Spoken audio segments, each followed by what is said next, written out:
in between the lines where nothing is out of bounds, as adversity is an opportunity to overcome and adjust. Myself, Savon Williams, and my brother Joe Hamilton here. Joe, Pittsburgh said enough is enough. Mike Tom, or maybe the other way around, but Mike Tomlin is no longer the head coach. And it's been how long? 18 years? 19 19 seasons. years. Yep. What's your thoughts on the end of an era? Um, I like the way it ended. I really do. I like the way it ended because um, Pittsburgh and the Rooney family didn't see this coming. Per them in their report, per them in their statement they made to the media and gave out. So I'm going to believe that. I'm not really, we don't really know, Vaughn. Nobody really knows unless you're a fly on the wall or you're an executive for the Pittsburgh Steelers or you are Mike Tomlin's agent or his significant person he wanted to be in that meeting when he talked to ownership. Nobody really knows what the discussion was about. Um, but it came out of that meeting, and everybody we talked to on the Pittsburgh side said they were shocked. They had no idea. Mike Tomlin came in about 5:30 on Tuesday morning, as he usually does. They had a team meeting at 2 o'clock, like they do all the time after a game, and he announced it. But what I will say is this to you, Vaughn. Mike Tomlin didn't come and make that decision right after the game. It wasn't knee jerk. It wasn't that he took less than 24 hours because today's Wednesday. But I mean, less than 24 hours or right at 24 hours, no, definitely less than 24 hours after he played or his team played a Monday night football game, he made a decision to step down from a place that he was at in 19 years. Nobody can really tell me that that happened right away. Thought had to go into it. He brainstormed that, whether he talked to his wife beforehand, whether he talked to family and friends beforehand, but he was leaning some way or another. And I think that he said, or he had come to the conclusion as far as a high percentage, that when we lose or if we lose our last game, and the only way you don't lose your last game is you make it to the Super Bowl. But when our season is over, I think, or I'm feeling, or I'm leaning towards hanging my coaching or hanging my whistle up and not coaching anymore. So I would tell you this though, Vaughn. I think it's a win-win. I think it's a win-win for Mike Tomlin stepping down and resetting and resting after 19 seasons, being away from the game of football because that's a taxable job that's a job which is a lot of expectations, and some of it he calls on himself because how great he is. And it's another win for the organization because if Mike Tomlin were to get back into football right away or anytime soon, the Pittsburgh Steelers are going to get compensation for that. So it's not surprising because I think Pittsburgh, the fans started booing.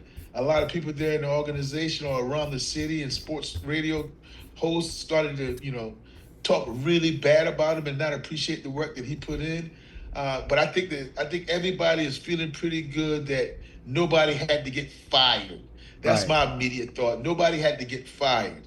And when you look at it at the end of the day, when you read what the Rooney said about how outstanding of a leader he was, and how he, just held up the banner for the Pittsburgh Steelers for 19 years, is a love situation. And I have you know this for our listeners, man, and it just blew my mind today when I read it, and I kind of knew it, but this is only the next coach would only be the fourth coach that the Pittsburgh Steelers has had since 1969.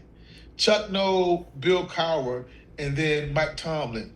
And within those three coaches in how many 45 years, the Pittsburgh Steelers organization, they have never fired a coach. So they Mm-hmm. always get it right. So look for them to get it right on this hire right now, and look for them to be able to say that another 15 or 12 to 15 years or 15 to 20 years, when they get the next coach, he's going to come in and do the same thing. That's a great point there. I mean, we talk about job security. What more security than you have?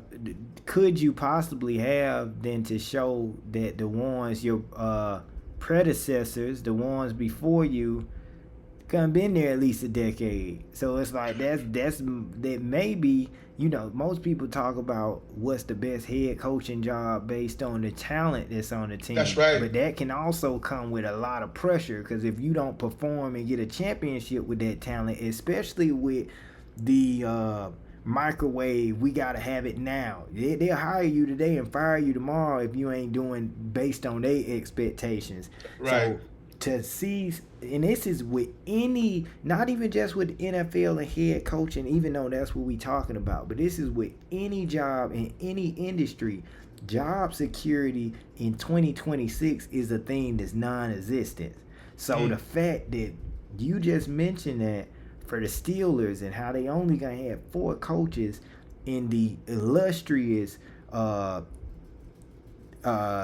organization or the history of Pittsburgh, is like, that's really amazing. And for anybody else, they should want that Pittsburgh Steelers job. But it comes with, you got to be a They certain type shouldn't or of should? They should.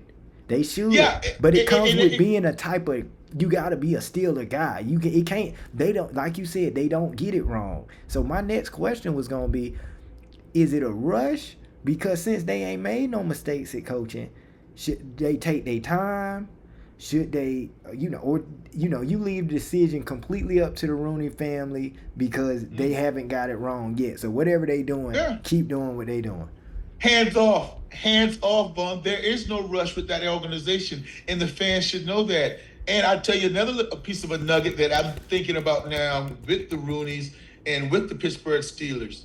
If you think, or if you have some names, or ESPN or Fox Sports or the newspaper or anybody tell you, Vaughn, that they kind of have an inkling or they know who the Pittsburgh Steelers should hire, they're not going to hire that guy. Because Mike Tomlin, he hadn't heard, or nobody heard of Mike Tomlin before he got hired. He had 1 year as a defensive coordinator with the Minnesota Vikings. And then they took a flyer on him at 34 years of age. Bill Cowher from Kansas City, coaching special teams and a position coach, right, at 34 years of age. Nobody was saying that's the hot candidate. They hired him. And then we all know, but Chuck Noll, we were really too young to know his background then. But they do their research. Coach. Yes, yeah. 4 Super Bowls as well. Right. So what they do is they do their research. They don't listen to anybody else. They like mature leaders of men, and they go out and they trust their hiring process. And we don't know. So if we think we know about the hot candidates, we can do that with out of the 8 other vacancies. We can kind of assume. But that's one organization that history tells us that we can't assume who they're going after or what their criteria is for hiring another head coach. That's just the bottom line. And I would like to give kudos to Mike Tomlin with this. Vaughn, there are 9 coaching vacancies in the NFL right now. And in 8 of those 9 vacancies, the former or the previous or the head coach that is not there anymore, that head coach got fired. Tomlin is the only one that stepped down. So you have 9 vacancies of the head coach we're talking about. And out of those 9 vacancies, 1 head coach got just stepped down and 8 got fired. So that's a kudos to Mike Tomlin as well. No matter how it's done, that is what happened. And I'll give you another quick nugget, Vaughn, is how it's a mutual relationship.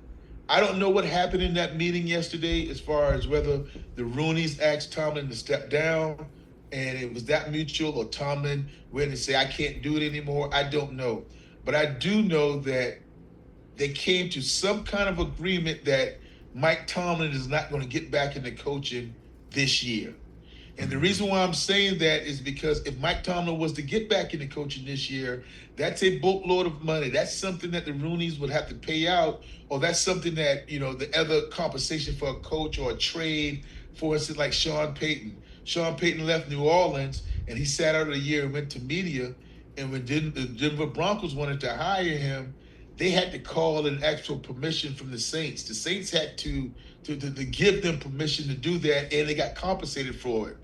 I don't think the Rooneys, I don't think the Steelers going that route. I think Mike Tomlin gave them their word that he's not going to be in coaching at least 1 or 2 more years, and that when he does come back, nobody owes anybody anything. So this is a somewhat of a perfect situation of how everybody kind of injured it, and nobody's really upset. However, the next head coach, be careful because you have a lot of some big shoes to fill because you're talking about 19 years since the Pittsburgh Steelers, or even more than that, going before Mike Tomlin, that they've had a losing season. So you can't come out, you can't go to Pittsburgh and thinking that I got time to get it right. Yes, you have a time to make a Super Bowl. You have time to attain the goals that you put ahead and change the culture or get the culture back to steel curtain, tough and physical. But a losing season, they know nothing about in a whole decade plus, Right. almost 2 decades. Think about this. And is Mike Tomlin the first black head coach to win the Super Bowl? No, that was my coach, Tony Dungy. Tony Dungy, that's right. But so he Yep. came right out shortly thereafter. Okay, Yep. that's right. That's Mhm. right. That's right. How can I forget? And you remember that. I knew you were going to remember that because it was so vivid to me. In that Super Bowl, regardless, Lovie it was going to be the Smith. first. Yes. Lovie Smith. Yep, I remember exactly. I forgot about the Super Bowl, but that's right. That's Yep. right. That's right.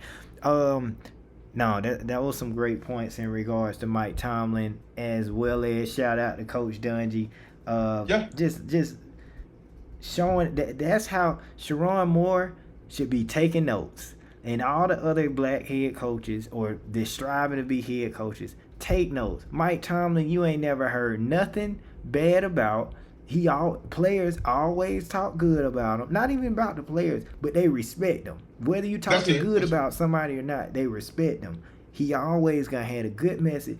And did you hear what he said at that press conference where they asked him a question and he said something like, "That's the problem with people today. They talk too much.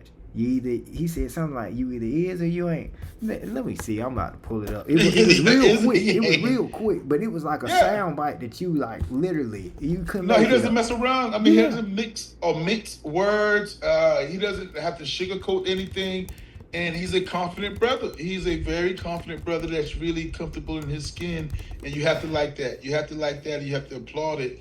And I admire him. I admire him so much because to be at one place for 19 years and to cause a Hall of Fame quarterback and Aaron Rodgers to come to Pittsburgh for one sole reason is to play for Mike Tomlin. That says a lot about Mike Tomlin. Aaron Rodgers has said that time and time again. He said it again in the press conference after the game on Monday night that if anything, I'm just sad if something happens that I can't be around Mike Tomlin anymore because he was the sole reason I went to Pittsburgh. Wow. That's all you hear. That's all you hear. A lot. That's all you hear about Mike Tomlin, my brother. And while you pull up that soundbite, he also said this. He said that when the fans were booing and and the media and the beat writers asked him, "How do you feel about it?" He said, "I get it. I get it." He said, "We're in the entertainment business and we play football and the Pittsburgh fans want to be entertained and they entertained by us winning. And if we're not winning, then they should boo because we're not entertaining them." Right. Bottom line. So he's in the bottom line business and just his overall coaching skills and the way the ability to motivate grown men is something else, man. Something really, really special. Next level. Let's check this out real quick. What did he say? Fan base after another message to the fan base after another disappointing. Again, when you don't get it done, words are cheap. It's about what you do or you don't do, and so I appreciate the question, but people talk too much in our business. You either do or you don't. That's it. You can't make that up. You either do or you don't. I love it. And then he said, "I appreciate the question. I appreciate the question." And he said, I acknowledge the question. You want a somewhat of a long answer. You want me to be long-winded here, but I can't. I mean, we didn't get it done. No. And when you do it that way, they can't say, "Oh, you heard what Mike Tomlin said." Mike Tomlin sold somebody under the bus, or Mike Tomlin talked about his defensive coordinator or offensive coordinator or a position group. No, collectively we didn't get it done. And I really admire the way he's gone about his business for 19 years. No doubt about it. Absolutely. Now we're going to get into this NFL playoff bracket. Just to wrap it up, or to wrap up who we got this week. Joe, well, first off, we had the Rams beat the Panthers in a game-winning drive. We had the Eagles upset the 49ers. I mean, we had the 49ers upset the Eagles, went the field win. We had the Bears put the Packers out. The Texans dominated the Steelers, as you've seen, 30-6. We seen Buffalo game-winning drive against the Jags, and we seen the Patriots absolutely just step on the Chargers. So this week we got the Texans versus Patriots. We starting with the AFC. Who you like, Joe? Man, this is a tough one. This is a tough one, Vaughn, because you look at the Texans and that pass rush with Daniil Hunter and Will Anderson Jr. is just out of this world. They made Aaron Rodgers and that offense with the Steelers look like high schoolers. They wanted no parts of it. Back-to-back almost, when you say back-to-back drive, a fumble recovery for a touchdown, and then a pick six in a close game that was really one score ended up being 30-6 in a blowout. And that's with C.J. Stroud not taking care of the church's money. You can't do it, Vaughn. I mean, this guy had 2 fumbles to where he was in the shotgun, and he dropped them because he's looking up there on the field and trying to get a lot of, post-snap reads and post-snap diagnosis of the defense, and then he dropped the snap. And then he ended up fumbling the ball again, and they recovered it and threw a bad interception. So C.J. Stroud played a terrible game. So hopefully he bounced back, but I don't think he's going to bounce back the way he needs to because it's mental a little bit. It's really, really mental. And why you think they might get after Drake May, the young guy in the playoffs, although he's a second-year player, he's young in the playoffs. I have to go with the Patriots. Because they're at home. I have to go with Patriots because I don't think C.J. Stroud is going to recover from that horrible game he had last week or this past week. And he had that game because he's trusted in his defense too much. He's thinking that he can make those errors and he can make those riverboat gambling type of deal, and then the defense is going to save him. But the deeper you go into the playoffs, that can't happen. But I tell you this, though, I am worried a little bit about the Patriots and their ability on that left side with Bill Campbell, the rookie tackle from LSU, him protecting over there. So can they protect him? And can they give some Drake May a little bit more time to get the ball downfield like he likes to go with those deep shots? It's going to be a close one. It's going to be a barn burner.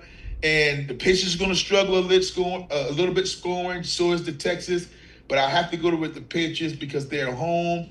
And I think that C.J. Stroud is not over his mental woes about the game he had last week. Although they won, I think he's going to be in his head a little bit. But this is not going to be a high-scoring game. I don't know if any of these teams will get to 20 points.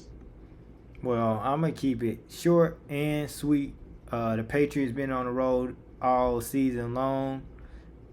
Defense not giving up much. I would say the Chargers' offense is better than the Texans' offense. And the Patriots only gave up 3 to the Chargers. Different team, different game, same place, same result. Patriots advance. Broncos. Yeah, but I tell you this. I just say this. When you say the Patriots been hot, must put you in remembrance. That's a 10-game winning streak the Texans are on. Okay, we can move on. They can have confidence, but it's going to be ice cold in New England. I got you. Let's see. We're going to stay in the AFC here. We got it was ice cold in Pittsburgh, too. Yeah, that's true. But we know Pittsburgh offense was struggling all season. No, I see. I agree with you, bro. Broncos, number 1 seed, going against Buffalo Bills. Who you got? Josh Allen, the great Josh Allen, against the Denver Broncos, number 1 seed, Sean Payton, Bo Nix. I know you want some analysis for this one, and I'm not going to give it to you, Vaughn, because I'm going to use what you just did to me. I'm going to keep this one short and sweet. I'm going with Superman. Well, I'm going with who is Superman? Ah, Yeah, who is Superman? Because I come mean, on. cause that was your way of not trying to answer. Who is Superman? No, Is you that know Bo who Nix? Superman. Is that Bo Nix? Who is Superman? Bills or Broncos? Because you were so wrong about them Bears last week. No, who is Superman? Okay. I'm going with the Buffalo Bills. I'm going with the Buffalo Bills for the simple fact that I do not think the Buffalo Bills are the best team in this matchup. I think that the Denver Broncos with Bo Nix and that defense that led the league in sacks, that defense with Patrick Surtain Jr. Being the reigning defensive player of the year from last year, they present problems. Offensively, with Sean Payton calling the plays, with Bo Nix moving in and out of the pocket and doing all those things, winning late games, being in all games. I love that. They are the better team. But I can't go against Superman, and I'm calling Superman Josh Allen. What he did last week showed me a lot. I bet it against him. I didn't believe it against the Jacksonville Jaguars, and I think he's going to do the same thing this week and say, "Guys, get on my shoulder. Guys, I'll lead you to the promised land." And that is the reason why I'm going with the Buffalo Bills, going on the road at a mile high, where the altitude is very high, and getting a victory against the Denver Broncos. And let me look that up, Vaughn, right quick to see what Vegas says about it, because who is favored in that game? I mean, I guess the Broncos Denver is number one favored. seed. Denver is favored by 1.5. Denver's giving up 1.5. That's a low what you call, but again, a lot of people got a lot of confidence in Josh Allen. You didn't. You talk so well about Josh Allen, but didn't think they would get past the Jags. And if you can't get past the Jags, then you're not very good. But Broncos, they the number one seed for a reason, and playing at home is gonna be difficult.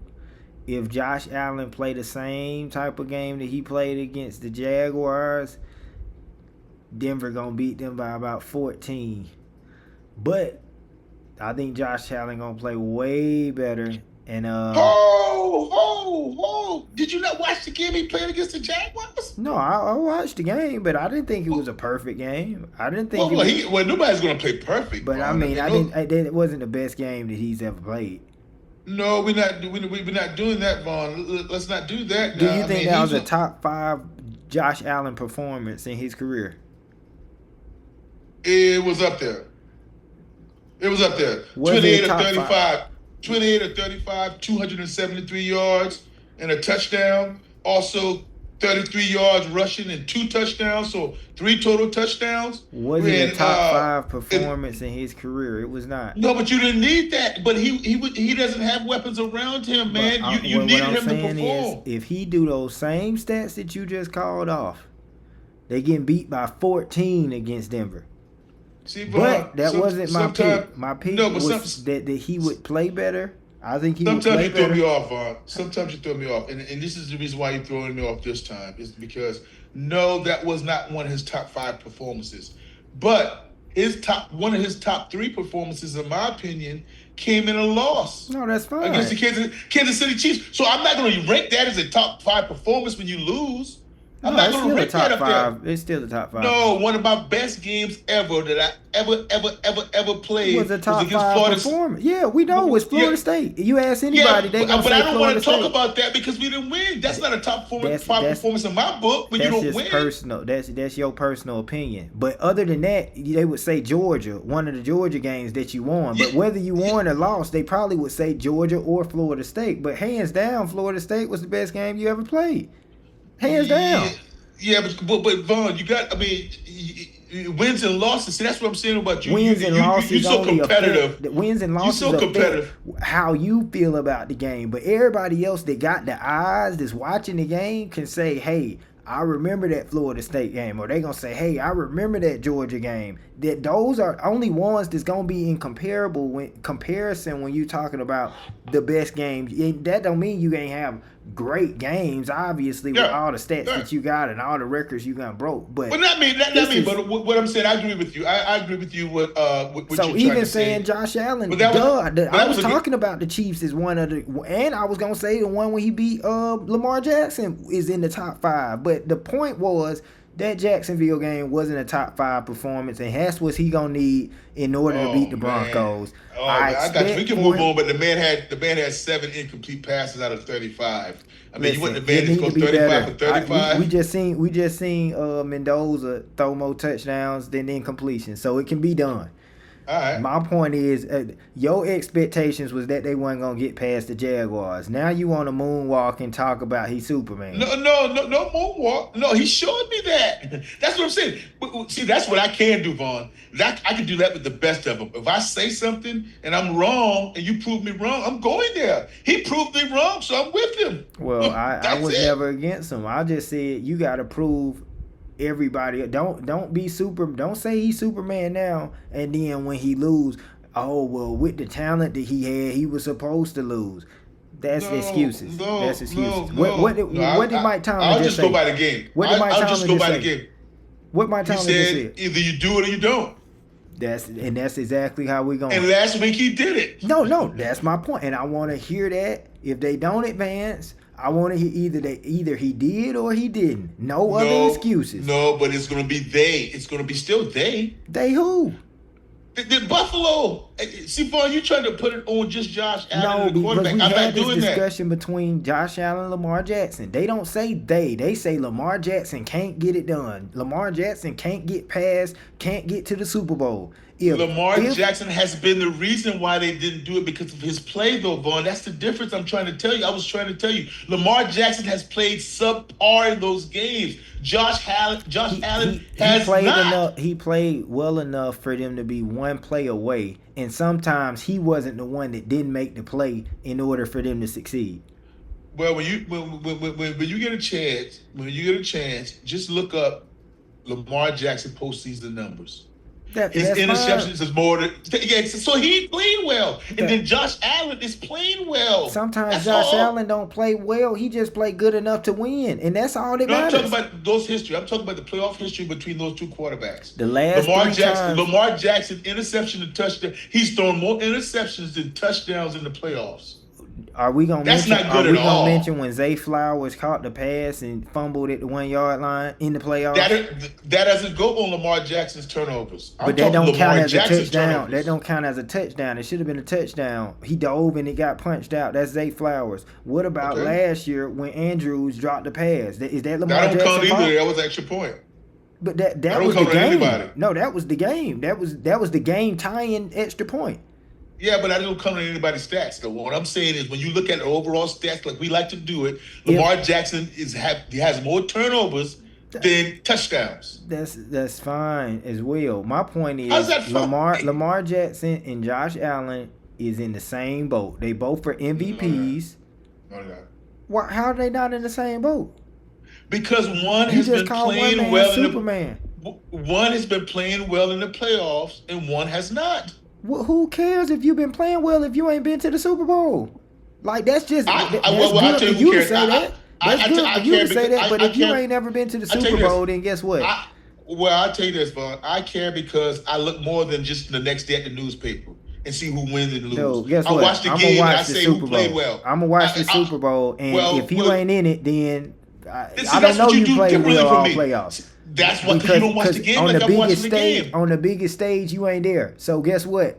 Figure out a way to get there. Yeah, Lamar. Yeah, that's what I'm saying. And that's my point. I say the same thing for Lamar Jackson. I'm not changing for Lamar Jackson. That's the huge difference between you and I. You read the newspaper clippings and the stats.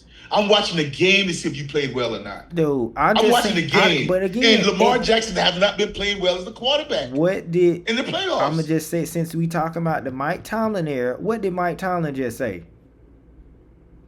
Either you get it done or you don't. That's all I need to say.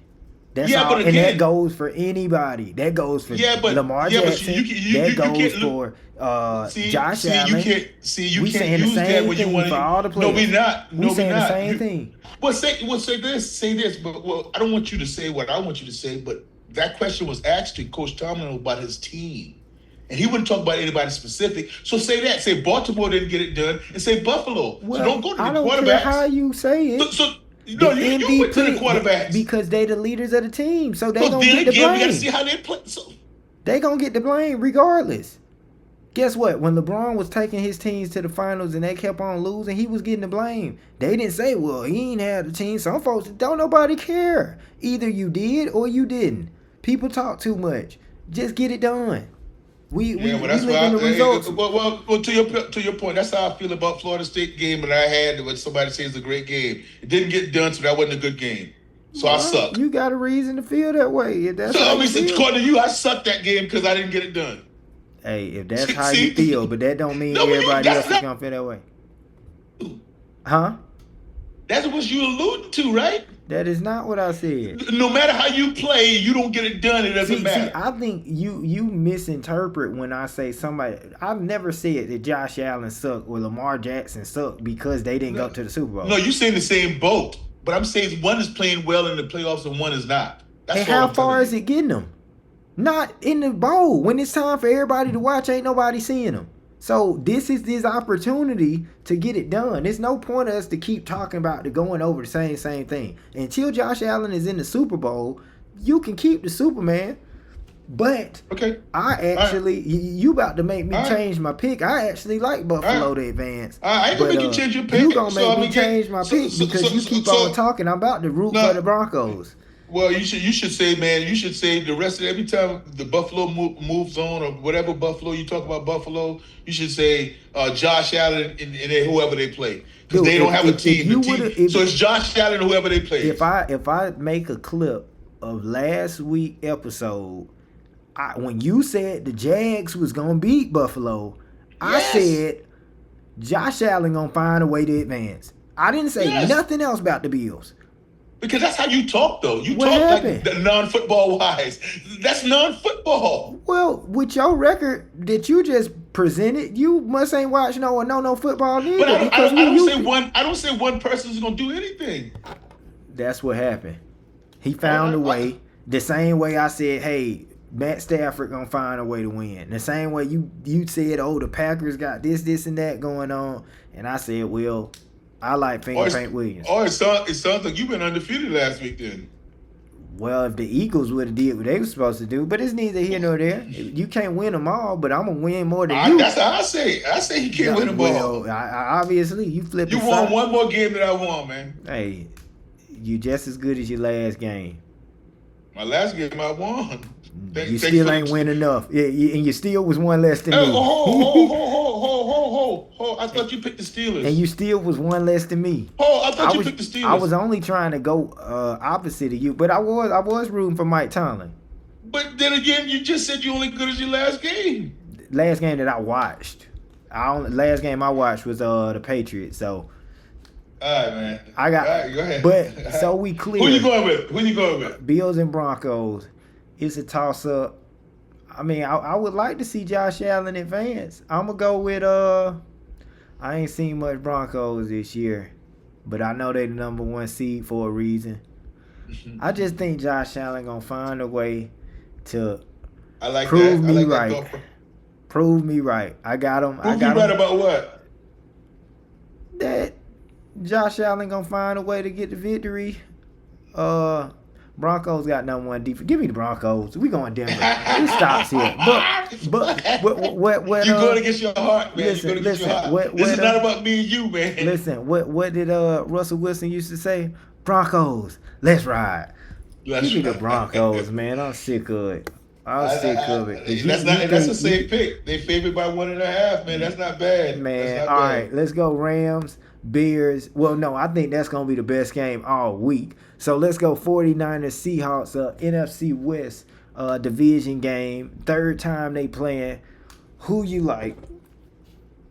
I mean, it's just what Kyle Shanahan has done this year and Robert Salah, the defensive coordinator, has been remarkable.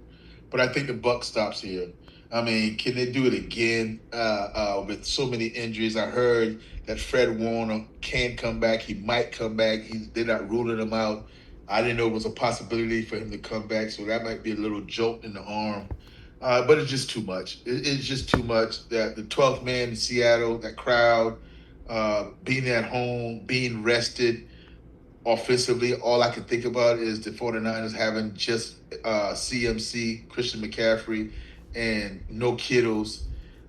Give me the Seahawks, man. The Seahawks, but I will not be surprised Right. if the 49ers won, but I'm going with the Seahawks. 49ers won the first battle, which was the first game of the season, 17-13. And then, ironically, the last game of the season, Seattle won 13-3. Again, this happens to be the last game that was Seattle played was against the 49ers. And that was for the division. And that was actually for the division. That one was right in San Fran. It's tough. But I go Purdy over Donald. I got San Francisco in the NFC Championship. I like the 49ers. I like it, all right, man. And that lastly, coach. we in Chicago, the Windy City. Not lastly. Oh yeah, it's lastly. This is the last one for the NFL. Okay. We in Chicago. Time flies when you're having fun. Okay, go. That's right. We in the Windy City. L.A. Rams, Matt Stafford, Devontae Adams, Nakua Puka coming out there to play Caleb Williams and Ben Johnson. Who you like in this one? First of all, I'm just going to give kudos to Ben Johnson, Caleb Williams, DJ Moore, DeAndre Swift, Odunze,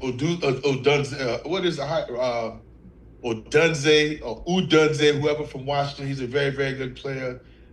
I like those guys, but I'm going with the champs. I'm going with guys that's had a ring before. I'm going with guys that's been there, done that. And Matthew Stafford is a champion. Sean McVay's a champion. Although they're going to be in the road in the Windy City, coming from California, they can play in inclement weather. Matthew Stafford's got an arm like a cannon. They'll be able to throw through whatever wind that's there will be presented.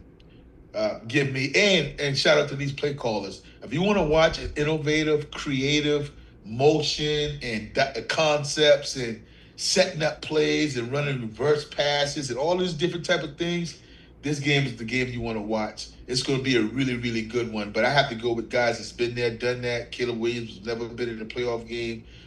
Ben Johnson has been in a playoff game, but not as a head coach. Give me the experience with the quarterback head coach in the Los Angeles Rams. Sean on the McVay. road. On the road, man. The Rams. And another thing to be mentioned is Matthew Stafford played 12 years in Detroit, so he played in Chicago plenty of times. So that's not nothing new. Woo-wee. But hold on now, Vaughn, and that's a great point you brought up. Great point. But that's scary. I mean, they could have played in Chicago in September or October when it's not cold. Yeah, but in 12 years, you done played some cold games in Chicago. That's another great point, you brother. done Go played ahead. In Chicago in the cold. It's nothing new to him. Or Green Bay. Yeah, so like he's coming from the NFC North, so he knows what it's like. That's a great point, bro. But Stafford was never in question anyway. He wasn't, he's the reason why they even here. My question is the other players gonna make plays? Because if they don't if the boys around them don't make enough plays, or if they play like they played against the Carolina Panthers, Finger Paint Williams and Chicago Bears gonna be going to the championship. I don't know. I like Matthew Stafford. Last year they was on the road and they was getting road victories. So, like you said, you want to go experience, but it's something about this Bears team that is just really, I'm telling you, they dangerous. It's really a coin flip. I don't even know after watching that last Chicago performance. I think if the Rams jump out on them, they're going to step on them. This close is going to the Bears. Chicago is thirsty for a win in that city to be in the NFC Championship. Imagine that. Chicago and whoever they may play. Man, I got this NFC Championship back in LA. I like the Rams.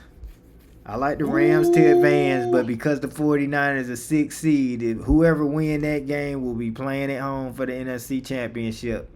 So, I like it. yeah, I like it. that's what I like. Normally after you finish and we say we're gonna wrap it up, we would wrap it up. But Vaughn, this is the first time I think in doing in between the lines that we've had breaking news, and we have breaking news here at 12:20. Man, you want to hear it? Yeah, what's that? Provide it for me. The Giants are finalizing a deal to hire a coach. Who is coach? Take a guess. Man, if it's John Harbaugh, I know what you call one of my guys is gonna be elated. So He's gonna be elated. oh man, I'm gonna have to send a message. I'm gonna have to send a message. That's the report per by Jordan Dajani 2 minutes ago on CBS Sports, finalizing the deal, and you know that's fun when they come out finalize. But yeah, it's breaking news now. I knew he was going to news, meet but with him, and I'm telling you, my guy is a huge Giants fan. He was like, "I heard we got Harbaugh. We picked him up in a jet. Blah blah blah. He's having a meeting with us. We gonna lock him in. Whatever he wants, give him whatever he wants." He said, "We gonna be legit." Then one of my other guys said, "Well, what about Antonio Pierce?" He said, "Yeah, I like Pierce as a DC, but give Harbaugh whatever he wants. We back, baby. We back." So, That's Giant fans, Giant game, New York Football Giants. How are you feeling about the Giants' pick of a head coach? Because I was even thinking that Harbaugh might, and I knew it is in division, so it was a slim chance. But I was thinking that he may potentially want to stay with go to the Steelers. But being this in division, like I said, that's prime real estate because they keep coaches and they don't fire them. I like the move for the Giants. I like the move. And then you look at it from Harbaugh's perspective. I mean, what's not in place? Right. I mean, say what you want to feel. Say how you feel about Jackson Dart, but he has a lot of potential. You're gonna have the offensive rookie of the year coming back in Malik Neighbors. Malik Neighbors coming back soon. Scatterboo injured himself last year, but he showed promise with being a nice bruising back. And that relationship between Jackson Dart and Scatterboo was outstanding. You got Abdul Carter on a bookend. You got Brian Burns, a very, very good player. Kevon Thibodeau is another guy that gets you pass rush. You got the belly roll, Dexter Lawrence inside, getting it done too. So you got a solid team, man. You got a solid team when you look at the Giants. And I think Harbaugh is fit for the New York media. He's not going to allow that to get to him. He's not going to allow that to overwhelm him. He's got that kind of a Eli Manning type of demeanor that it doesn't bother him as far as negative or positive. He doesn't get too high. He doesn't get too low. So, yeah, and he's the hardest coach on the market right now, and the Giants scooped him right up. That didn't take long at all, did it? Absolutely not. Wait a minute. Harbaugh is 63 years old? Yes, sir. Wow. You thought he was younger? Yeah, much younger. Yeah. The coaching didn't age him at all. Coaching didn't age him at all, but he's a young puppy. Wow. Young puppy. No, that is right. That is breaking news. This is the first time we gonna been on live, and I'm glad that So what's an organization right now that should be kicking themselves because they didn't get it done? And I don't think we got to mention. So that's my first question, and then I want to ask because shout out to the Water Boys. They gave you some kudos for telling them about that pick of Matt Ryan being like president. What's his title? President of football. That's crazy. President of football titles. Operation or something like that. Take the operations not off. Just football. President of football. Because that's the difference. President of football, and that just happened. The press conference was yesterday, and shout out to the Water Boy show. You know, Trey, who I talked to on last Friday at the little men's fellowship that we had at Landmark Christian School. They missed out, but they didn't miss out as far as Harbaugh. They had a chance. Harbaugh said that to his agent who he was going to interview. He talked to the Falcons on the phone. He didn't sit down with them, so they kind of knew what was going on. He only sat down with, I think, the Giants, and he did Zoom interviews with everybody else. But I wouldn't say they missed out on Harbaugh, but I would be interested to see what type of coaches, these other 8 vacancies, what are you looking for? Are you looking for a CEO, Vaughn? And when I'm talking about CEO, you know what I'm talking about. I'm talking about John Harbaugh is a CEO type coach. That's what he was. Mike Tomlin is a CEO. D'Amico Ryans, the Texans, is a CEO. And when I'm saying CEO, you are not coaching anything on defense as far as calling plays. You're not calling your plays on offense, and you're not doing special teams. You overseeing 3 phases of the football game. Right. That's it. Now, you can do your specialty because we've seen it being done. Ben Johnson, great at doing it. Kyle Shanahan, great at doing it. Matt LaFleur with the Packers, he does that well. Andy Reid. So we can name it.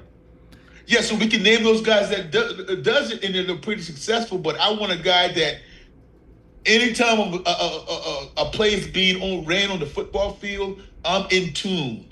I don't have to come to the side, and I don't have to be with my offense and go there and look over that Microsoft pad and tell them what to do. On the defense as well, I could be in tune to what's happening. Now, it can be done all kind of way, but that's just how I like it.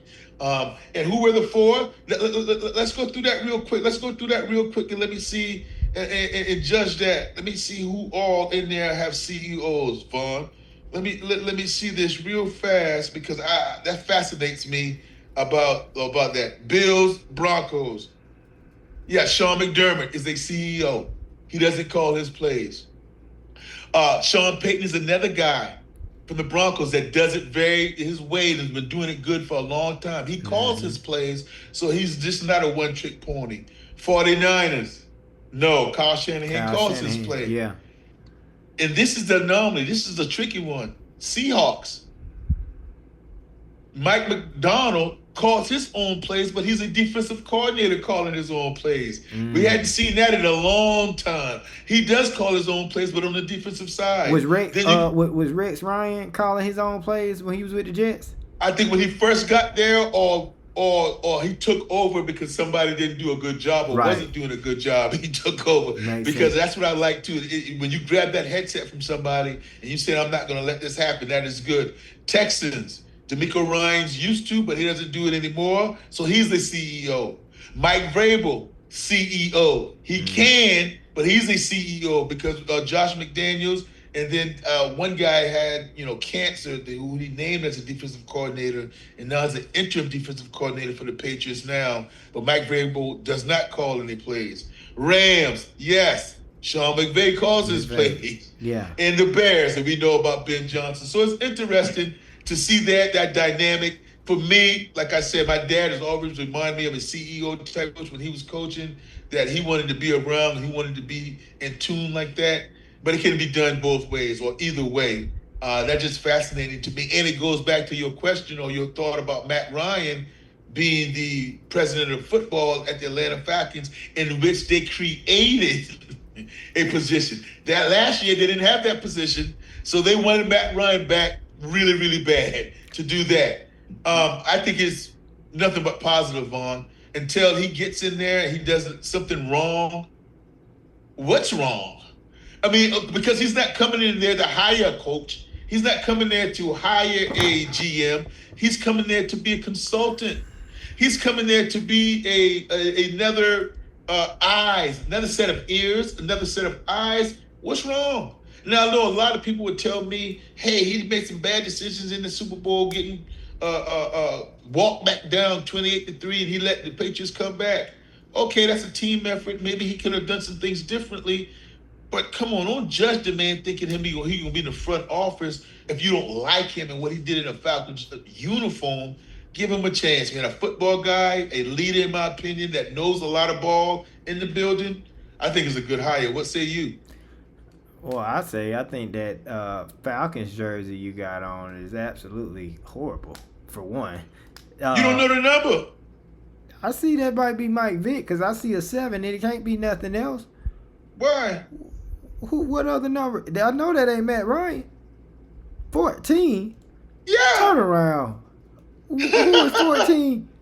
Man, since when you get an Atlanta Falcon jersey, dude? Oh my goodness. Oh my goodness. If it got your name on it, you did run the city at one time, so I take that back. But as you asked me, I definitely was. I thought that was 7. I thought that was a big jersey, but I'm like, wait a minute, is that a Falcon jersey? I just see it now. My brother. My brother. That's 1-4, man. Okay. And that's I ask you another question shortly in regards to that number. What Matt Ryan, I like the hire. You know, I was never a huge Matt Ryan fan, but you can't take nothing away from him. He a Hall of Famer. He know football. That's it. Who else the Falcons gonna hire? This is what I was gonna say. I'm sick and tired of the Falcons hiring, like you said, non-CEOs or no names. It's time for them to get a big fish. They just let one go. So I don't know who that big fish is gonna be, but you gonna try it everybody from Mike Smith. You gonna try it. Who do we just recently have? Raheem Morris. He was a retread though. But since they had Shanahan, but Shanahan was the offensive coordinator. Right. Who was the head coach then? That was the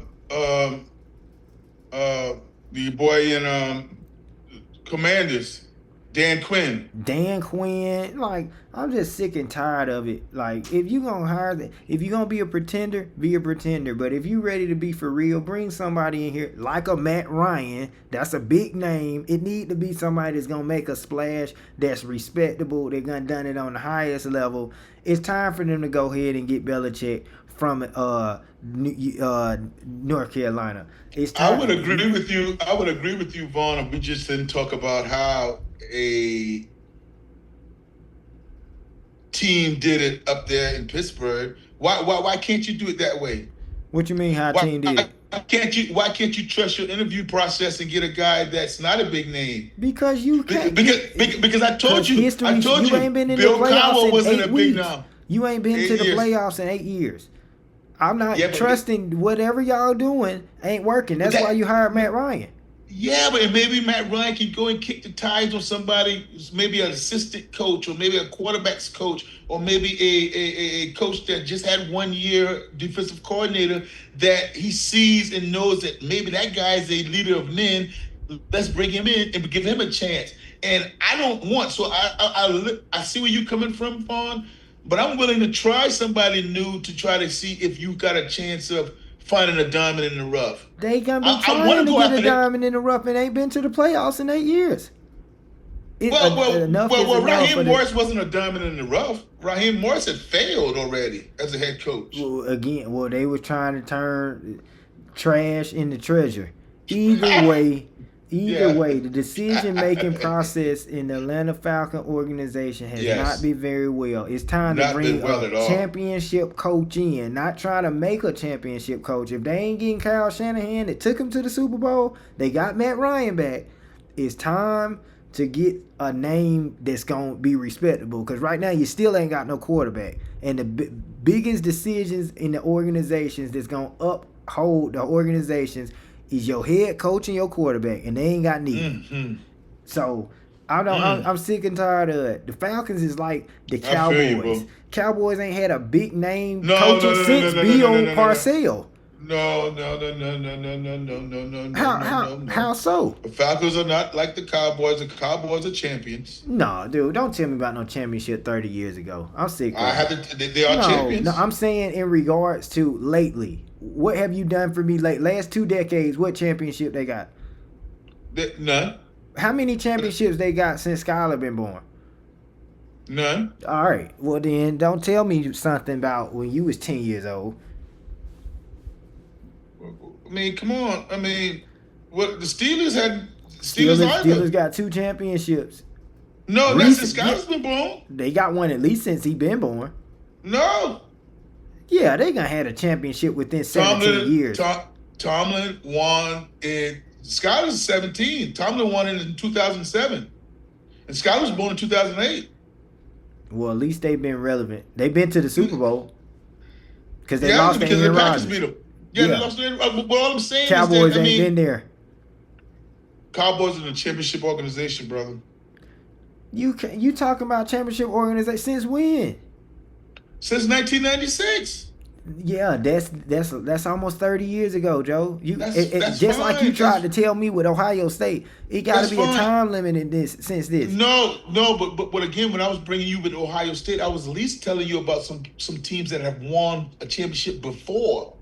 Don't compare the Cowboys and the Falcons have never won. That's all I'm saying But to all you. I'm saying is for Skyler's lifetime, the Cowboys have never won either. Okay, Nor okay, been in the Super Bowl. So every Okay. time, just like I said about Josh Allen, when we watching the Super Bowl, because everybody tuned in, they ain't there. You can talk about 1996, but you might as well talk about 73 too. It's I didn't funny. see It's it. funny who Skyler's team is, though. Yeah, and it's funny why in college who his team is as well. Georgia Tech. No, Georgia Tech is not Skyler's team. I'm sorry. Man, Skyler was a fan of one player, number 15. Who was number 15?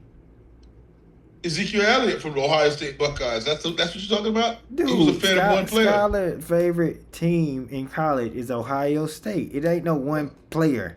No, it's Ezekiel Elliott. You ask him now that he doesn't know anything about Ohio State. That Ezekiel is not Elliott. true. I talk to Skyler about Ohio State all the time. He know more players on the team than I do. He's Man, tuned you in.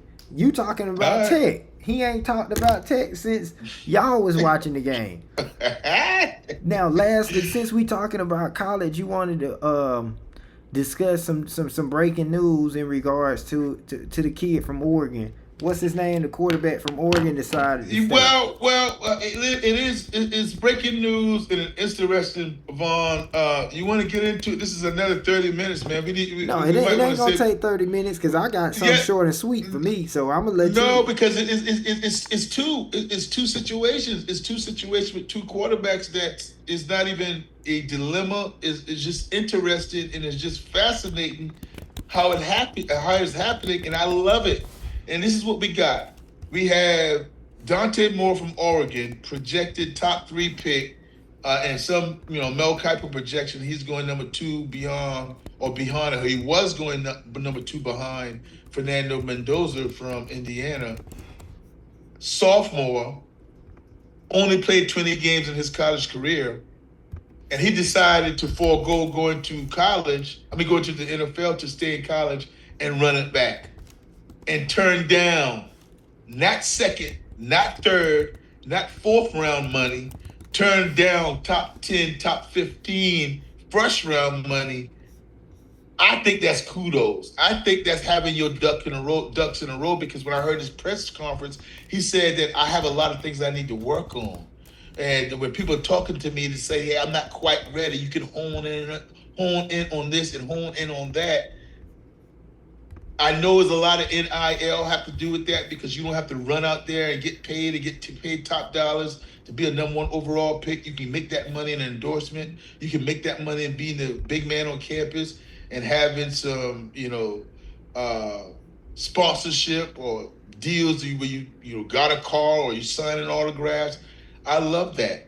And then you got the quarterback from Alabama, Ty Simpson. He's not projected to go to top 10, or he can move himself up there, but he's not projected as far as QB 1 or 2. I think he's probably the 4th ranked or maybe the 3rd ranked quarterback. And he's going into the NFL, and he turned down deals from Miami, LSU, and quite others, and it was $4 million. And instead, it was steadily going up. $4 million he turned down to come back to college, because he said his lifelong dream, he can't hold on to it any longer. He is going to the NFL. That is fascinating to me, man. That is fascinating to me on both sides of the coin. You got one guy coming back to college, and he's a top 5 pick. One guy is going to the NFL, and he's not a top 5 pick, and he's turning down $4 million to stay in college. It's just a fascinating turn of events. And you would ask me whose side am I on? Both of those guys, because I think they did their research. I think they talk to their family, and they come to a conclusion that they're convicted that this is a decision I'm going to make, and I'm not going to base it off of what somebody else has done. I'm going to base it off of how I feel. Well, I mean, that's a great way to look at it, but I want to show you a different perspective.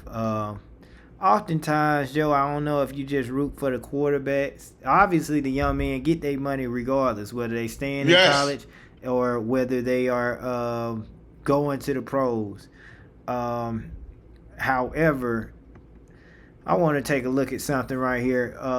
Dante Moore, who you claim supposed to be or projected, and this is why these projections don't mean much to me. For one, I always go back to Shedeur. Shedeur was not projected to be in the 5th round, and you can't tell me Dante Moore was a better quarterback than Shedeur in college. Secondly, you're only as good as your last game. He got beat 56-22. Gave up a pick 6 and lost 2 fumbles. He was horrible. Horrible. And can you tell me one good win that Oregon got all season? Because I didn't see it. So who did he beat? They played a Big Ten schedule. I don't know. I mean, they didn't beat anybody in particular. Like it's going to be fancy for you. Enough said. They lost 2 games. Enough said. They lost 2 games. Enough said. They didn't play Ohio State. They didn't. Vaughn, you don't realize sometimes you say things off the cuff that puts your foot in your mouth that you would want to take back. And I'm talking about, you said you're only good as your last game. Shedeur Sanders' last game, he sucked. He won though. No, he did not. His bowl game, he did not. They won a game win. Oh, you talking about college now? Now yes, what you talking about? No, well, I'm talking about in the pros. Because I tell you, but his last game in college, with that performance that Dante Moore. Hold on, Vaughn. You judging a pro player on his last game to a college player's last game? Yeah, because I don't even know how this college player is being projected as number 2 overall or anything. When you said that before the Indiana game. It's tools. And that just goes to show a lot of that just be talking. You ain't even got to watch the game to know them tools don't mean much. Why? He wasn't a better quarterback than Marcus Mariota. Don't you know the draft in quarterbacks goes so much of potential? Yeah, and a lot of it is guessing. They don't be knowing. They don't know no more than me or you. A lot of it is guessing. It's a crapshoot. So that's why. See, that's the difference between me and you. You take them as okay. This is all they watch. They watch the film. They get it wrong 80 to 90% of the time. But I take it for what it's worth because I don't put in the work they put in. I don't watch every game they play. You guess what? No, not me. I'm saying just because they put in the work and they still picking wrong, that means they work. Whatever work they doing, they very good. I'm not talking about the players. I'm talking about the coaches that's picking these players. Yeah, but that's what it is, Vaughn. You in a sport, you can't get it right because you can't measure the heart. I mean, you got to understand, you can't measure the heart. You can look at it all over. You can look at stats, but you don't know the mentality. But oftentimes, you can look at a player and see whether they are a sure top 5 pick or not. How can you do it? How? You can. It's seen. No. This draft. Hold on. Knowing somebody's a for sure top 5 pick and that person succeeding is different. Well, again, I'm not even saying that you gotta Jameis Winston was a sure shot top 5 for pick, sure. But he didn't pan out. But even right now, you would still pick Jameis Winston again over these 2 characters. You would still put Jameis Winston. Which 2? Mendoza and over Moore. Or no, I ain't even gonna say Mendoza because at least he a Heisman, so he can speak. Ty Simpson, I said before. See, the thing is, and both of these teams play Indiana. I said the same thing. I don't think Alabama offense is very good at all. Alabama got slapped by Indiana 38-3. Okay, advance over to Oregon. What did I say before the game started? Before when we was talking about it. I ain't seen Oregon beat nobody. They had the easiest road to make it this far. You said, well, let me tell you, that's the thing I love about the playoffs. It's going to be a test now. Yeah, it really was. The game was over by the second quarter. They got whooped again. Oregon ain't show me nothing all season.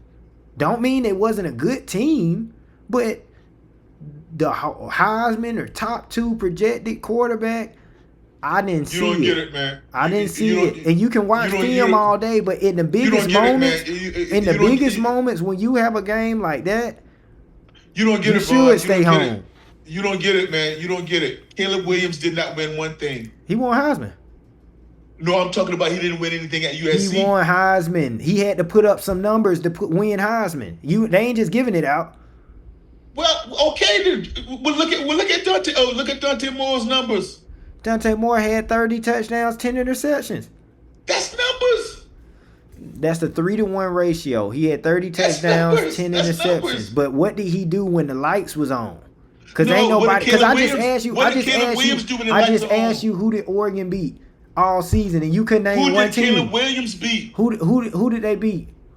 Nobody. So what was Dante Moore's standout Heisman moment? Because he was a finalist, right? Yeah, but you don't understand that. You're trying to say some of these moments, and you're trying to say that. But what was Jaden Daniels? Who did Jaden Daniels? Jaden Daniels lost 4 games. Who did he beat? You naming players that I didn't name. No, but he's a great player. He's a top 3 pick. That's from his talent. But Dante you can't say that about talent. Dante Moore talent because you can't tell me who he beat and where was his standout game? Who against who? You didn't even see it.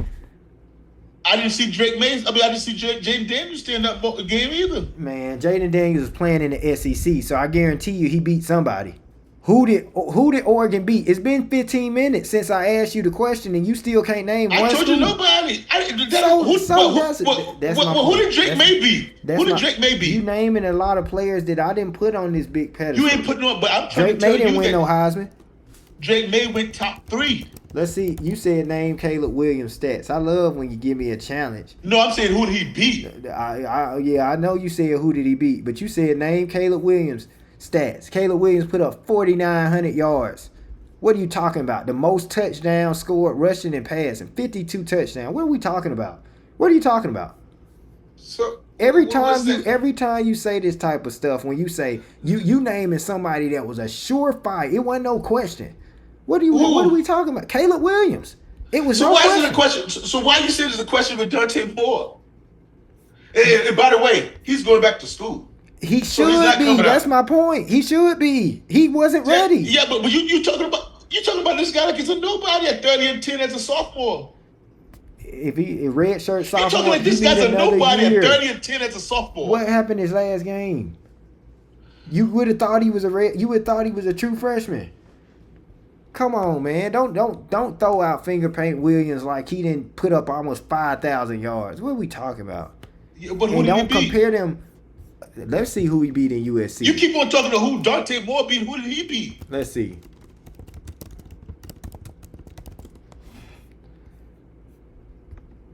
They went 11-2.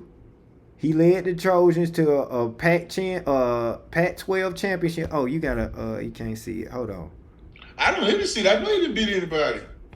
11-2, they had to beat somebody, but either way, he threw for 4,000 yards and 37 touchdowns. Oregon record was Oregon lost 2 games as well. But he didn't throw for 47 touchdowns total.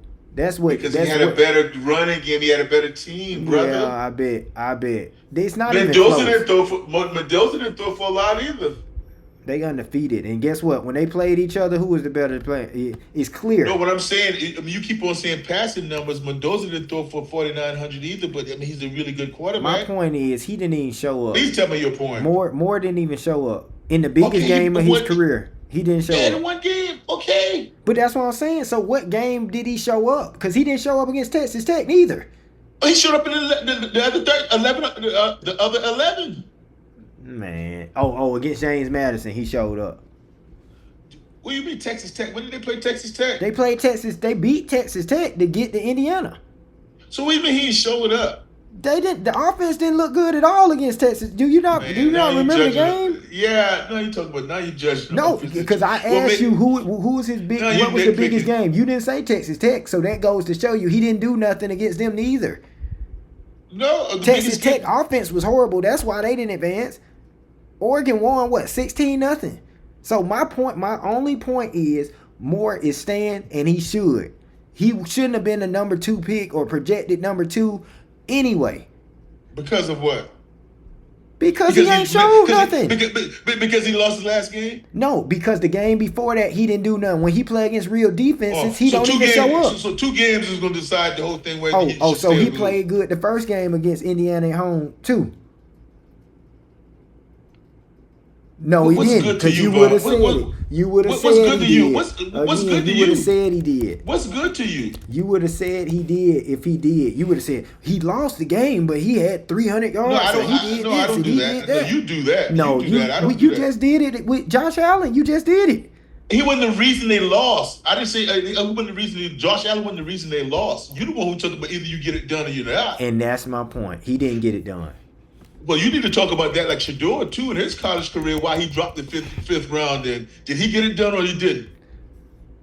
Just so our fans know and that our audience know, Dante Moore's stats the first time they played Indiana, because they played twice. Listen to the overall stats too. 21 of 34, 186 yards, 1 touchdown, 2 interceptions.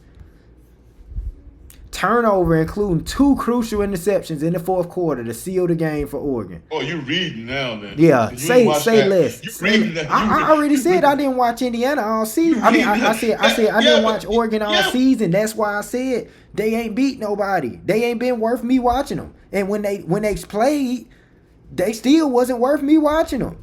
So Dante Moore leading that team to where? You can't name one meaningful win the whole season. Okay. Now let's get on to the other guy you just named, Ty Simpson. Since you want to talk about him too, I said the same thing. Alabama offense wasn't about nothing. I don't like the quarterback. He's not that good. Now, miraculously, he tapped out. He cracked the rib, cool, but they was already getting stepped on. He finished 12 of 16. He said he wanted to go to the pros, 67 passing yards. If you put in your faith in these quarterbacks, you might as well trade for Shedeur. That's all I'm saying. Yeah, trade for Shedeur. What Shedeur show you in college? He put up better numbers. You going back than to them. college? He put up better numbers than them. And he got a Heisman on his team. And guess what? How you get a Heisman on his team? Yeah, you don't get a Heisman as a receiver without a good quarterback. Travis Hunter comes nowhere close to a Heisman if he doesn't play defense. Listen, man. But on his wide receiver, how in it front? Because of Shedeur. Because if he didn't win the Heisman because of Shedeur. Because if he got the numbers offensively and then he does not play defense, Travis Hunter is not the Heisman. Man, we gonna nip this in the bud once and for all. And then it's all miraculous that you didn't go to Ty Simpson when he played Georgia in the regular season. Pull up that stat. I didn't ask individual games for Ty Simpson because my last seeing him was 38-3. Because because you don't watch the game, Bonds. That's all you doing. That's all you're doing is guessing the stats. This the worst team Alabama gonna had in how long? With 4 losses? What does that mean? That means he deserved a lot of credit for it. If they would have had a better quarterback, they would have got something done. My point is, we gonna pull up Shedeur stats. Shedeur stats: 74% completion rate, 353 of 477. He had 37 touchdowns and 10 interceptions. Big 12 offensive player of the year. They was 9-4. 37 touchdowns and 10 interceptions. All right, now let's pull up who you just named, Ty Simpson. No. We gonna pull up Ty Simpson since you want to talk about him. Read his whole stats. We are. Ty Simpson. Woo-wee.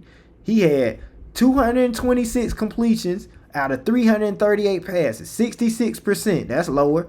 2,007. Woo, he threw it, didn't he? 2,787 passing yards with 22 touchdowns and 2 interceptions. Boy, he really tore it up. Oh, and 2 rushing touchdowns. He didn't turn the ball over. I know that. He didn't win much either. I know that. He won more games than Shedeur. No, they won the same amount of games. And Shedeur lost 3 games. He lost 4. Oh, I thought you just said Shedeur lost 4 games. No, I didn't say that. I said Shedeur lost 3. Or did I say Shedeur lost 4? Well, then they still lost the same amount of games. Either way. Okay, so what are you talking about? Either way. One protected the football and one didn't. The stats is lower in every category except for interceptions. And that's a huge category. But it got you the same amount of wins and losses. Okay. Then what are you saying? So we're not talking about touchdowns. Those don't matter. Completion rate don't matter. Passing yards don't matter. Shador almost threw for 2 times the amount of passing yards. Yeah, because Vaughn, again, that's what Shador was asked to do. He dropped back way more, didn't he? Yeah, and he got sacked way more too. Because he dropped back way more. If you drop back way more, throw it more, you're gonna have more throwing yards. And you want to talk about quarterback toughness? Shador tougher than both of these guys. How? Well, why? Tell me what you judge that off? How Because do you judge he's been sacked the most in college in the last 3 years. In the last 3 years, Shador got sacked the most than anybody, and he still will stand in there and take the pain.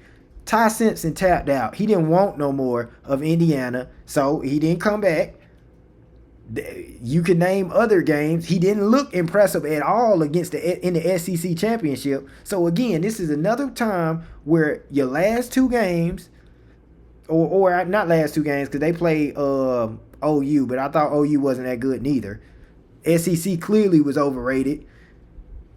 His biggest games, he didn't do nothing. He only had 22 touchdowns the whole year, man. Cut it out. Let's go to the other guy more. Like, why are you even trying to debate Shador with these jokers? Dante Moore. You can't debate Shador with those jokers because you talking about Shador in a pro guy right now. No, I'm talking about him in college because he should have been with these same stats. He would have been a Heisman. He would have been. Yeah, it was horrible. It was horrible. So why are you talking about that? You talking about everybody else's last game? 2020. Is it 2025? Because we talking about everybody else's last game except Shador's last game. Dante Moore had, and this is closer to Shador, 3,500 passing yards, 30 touchdowns, 10 interceptions. So what you say? What you say about turning the ball over? Because you just said 3-1. You just said a 3-1 ratio was good, but now when Shador do the same thing, it's what? Vaughn, stop it! I told you in comparison to Ty Simpson that only had 2. That's what I was talking about. My point is, even with Moore, you said look at the numbers. And Shador's is good too. If Moore numbers is good, then Shador numbers is great. Because either way, it's higher. Shador's numbers wasn't great. I didn't say Shador's numbers wasn't great. And it's not comparable to Ty Simpson. And look at Josh Moore. I mean, look at Dante Moore. I'm looking at Dante Moore. How many more added touchdowns rushing? How many more yards rushing? 15 regular season. It don't say rushing, which it should. Let's see. You probably add another 7 touchdowns to that, and probably another 300 to 400 yards to that. But then again, I can't compare guys that don't play in the same conference. I've told you. No, he got 2 touchdowns rushing. How many yards? How many yards rushing? He had 156 yards rushing. And what Shador had? All season. I guarantee you Shador had more rushing yards than that. Man, Shador probably was negative. Man, he might be because he got sacked a lot. Right. Let's see. Shador Sanders. Like, since we added rushing yards, we didn't count his touchdowns. But that's what an overall quarterback. I mean, if you're doing it, that's what you got to do, man. All right, well then let's see it. Shador had 169 rushing yards, and he had 1 rushing touchdown. Okay then. And come on, man. Wait. That's wrong. That's in the NFL. It's levels. So somewhere Dante Moore is trying to hold back. He running from that smoke. Shador had negative 50 yards rushing with 4 rushing touchdowns, and he had 37 touchdowns. So he had 41 touchdowns total, 10 interceptions. Again, Joe, cut it out, man. It's not even in comparison. You should marry Shador Sanders. It's not even in comparison. It's not even in comparison. Why do you even bring up Shador to them guys? Shador's in college. I mean, in pros. Why are you bringing up Shador to these guys? Because this is somebody that proven and had better stats, but you telling me that this guy is the number 2 projected quarterback or number 2 projected pick. Why are you always going on just stats? So what about stats, Vaughn? You a newspaper reader. Can you watch the game? I just asked you who did Oregon beat all year, and you still ain't named a team. I don't care about who they beat, man. I'm watching a man when he plays in this football. Which game? Which game was it? It's more which game did you watch that where he showed the arm strength? Which game? Well, Indiana. Man, you ain't see nothing. Which game? It wasn't the first one. Dude, did I just see arm strength? No, you didn't. When they was getting beat 30-something to nothing, 30-something to 7. Can I explain something to you, please? You don't have to complete a pass for me to see you arm strength. Then how you throwing the ball? You don't have to complete a pass? Then you ain't got no accuracy. So who cares? Now you're moving the goalpost again. I said arm strength, and now you're going to accuracy. I told you, so I saw arm strength. I saw mobility in the pocket. And a lot of the games, you pull up it. That's like saying I see two eyeballs. I see you got two eyeballs, but if you blind in one eye, it don't matter. You have limited views on Dante Moore. You've watched probably 30 plays total. He ain't put up enough stats for me to watch more. He ain't put up enough big games for me to watch. That's on you. That's on you. I made the decision. It's a lot of people that feel that's like me. Dante Moore is not that good. When I cut the game on, that's why they sound like you. No, that's why. What did he say? I gotta get better. I'm coming back to get better. There's nothing wrong with the decision, but I just said I'm quarterback right now. It's the people projecting him to be. It's the people that's projecting him to be second pick, and I'm saying that's based off of what? Potential. And what they saw. Well, then how come Shedeur didn't have the same potential? Because he's got a weak arm. I can't tell the way he throwing bomb, the deep bomb. What does Gabriel got? What does Gabriel got? What did Gabriel got then? A weak arm. So then how do you explain him getting drafted earlier and he got a weaker arm and a smaller frame? That's the organization. But you're talking about the love for Shedeur. I'm talking film. I'm talking film. I watched Shedeur. I watched Shedeur. Yeah, I did. I watched Colorado and I watched Ohio State football. So don't talk about any other team that you don't watch. But guess what? When the lights is on, because guess what? Even with Mendoza, I said early on, I don't know. I don't trust them. They beat Ohio State, and then I said what? I changed my tune. I said, you know what? He did what he was supposed to do. He won Heisman, and ever since then, I ain't picked against Indiana. I ain't picked nobody, but I said, hey, Indiana is the real deal. And you what said, about Carson Beck? What about him? I don't trust him. Well, he just showed you something.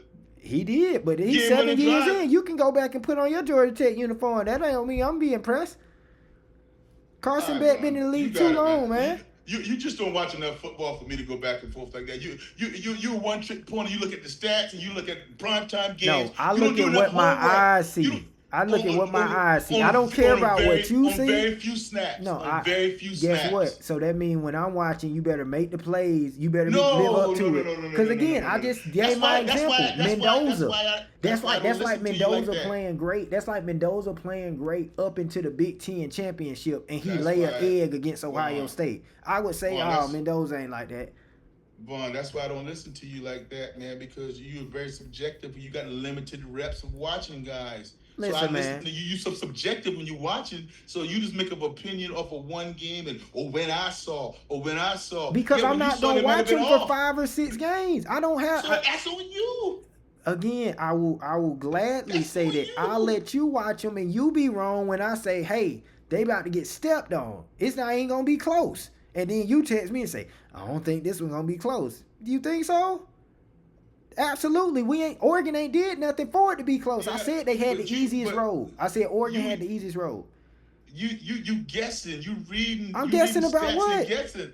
Your prediction, you read stats. You told me to read the stats. I could have read the score.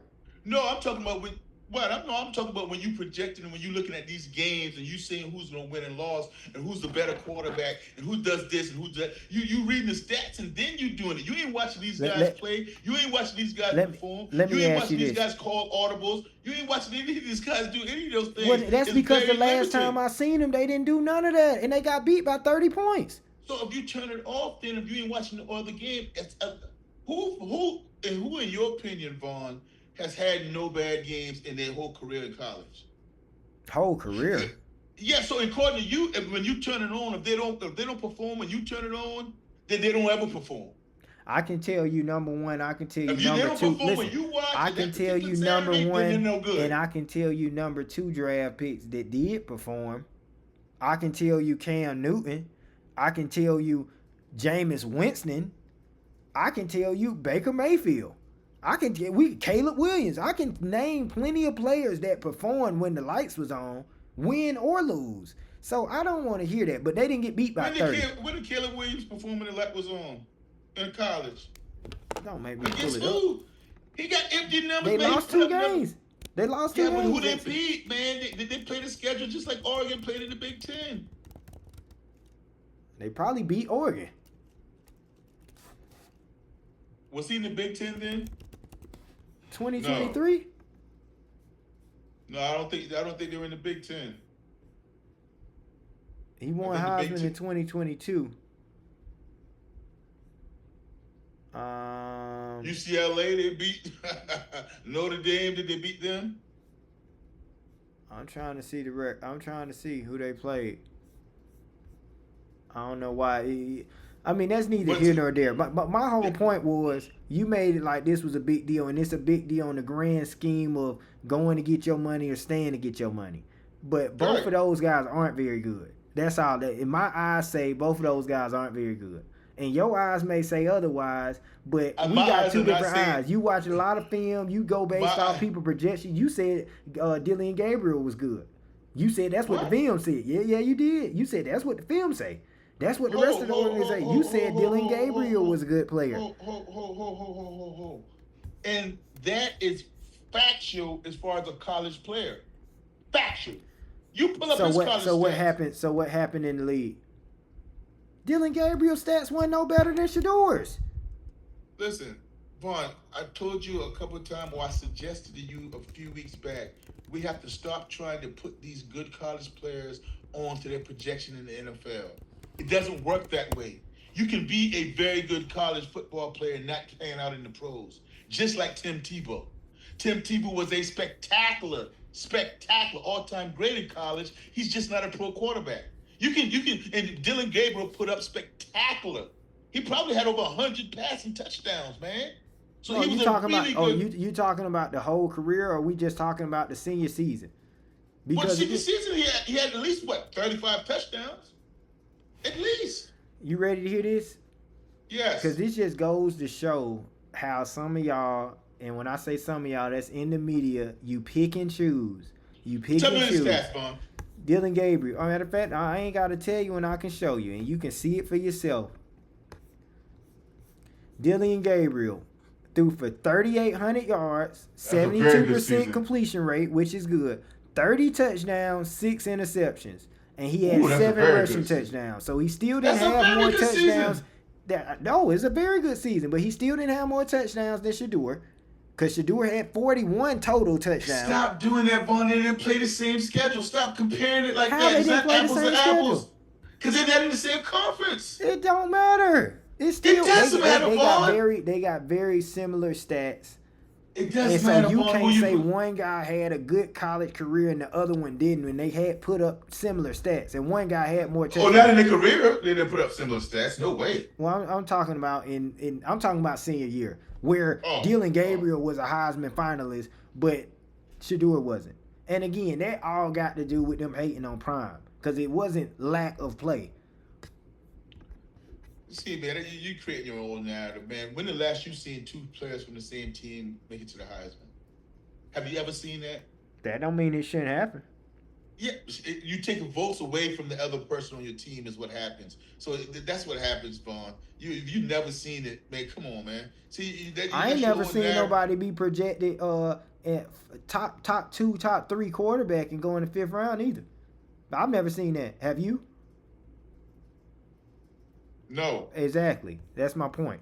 So it's some fishy going on. It's some fishy going on, and it's been going on. But that's why Kevin Stefanski looking for a job. And again, best of luck to both Dante Moore as well as Ty Simpson. Ty Simpson is going to the NFL, man. That's why I said best of luck to him. But my comment remains the same. They both weren't that impressive. For me, I'm talking about for me. I don't care if you say they impressive. That's good. That's in your eyes. I didn't say. Well. Again, you're gonna win your battle. You're gonna win what you're talking about every day of the week. Why are you gonna win that? Because you're gonna watch 2 games. So when you're gonna say the 2 games I watched they didn't perform well, and if they then did you're perform, right, guess what? If they did perform, I'd be speaking differently. I've seen them perform well. Well, yes. Shout out to my boy Marley. Winston said the same thing. Dante Moore is not him. He's not that guy, and he's been proven. You still can't name a big win that he's had. I wasn't trying to. He played the Big Ten schedule. How you weren't trying to? And I said it 20 minutes ago when you was like, because I wasn't trying to because they was they didn't Texas win. Tech not a big win? So what? So you know that. But so you know he didn't play well either. You didn't ask that. You said what a big win. And you didn't name it. So that's the point. You can't name a big win. He ain't got no moment. He don't have no moment. So even for him to be a Heisman finalist with no moment. Now you're breaking up stuff. What's a moment? What you mean? For him to be projected number 2, what have we seen of him to showcase that? And you talking about arm strength. You don't have to have a moment to be projected. What was Cam Ward's moment? Cam Ward had plenty of moments. Maybe when he broke that record, the final game. Cam Ward had plenty of moments, plenty of highlights. Dante Moore ain't had many highlights because they ain't been playing nobody. When they did, they laid down. His highlights Because it ain't been. Hey, I watch him when I want to watch them when they playing against top competition. Don't say he didn't have any highlights because you didn't watch his game. This is what are we gonna do? Dante I don't Moore. need to watch it, man. I've watched it, but he announced that. I spent 2, 3, 4 minutes watching his highlights. I've seen it. Yeah, he was really impressive. You need to put some eyes on him. Okay. I put eyes on him. So against Texas Tech, January 1st, he had 1 interception, no touchdowns, 234 passing yards, 26 to 33. Did he rush for any touchdowns? Looked like he had 10 carries for negative 12 yards. No touchdown scored on offense. So what did he do?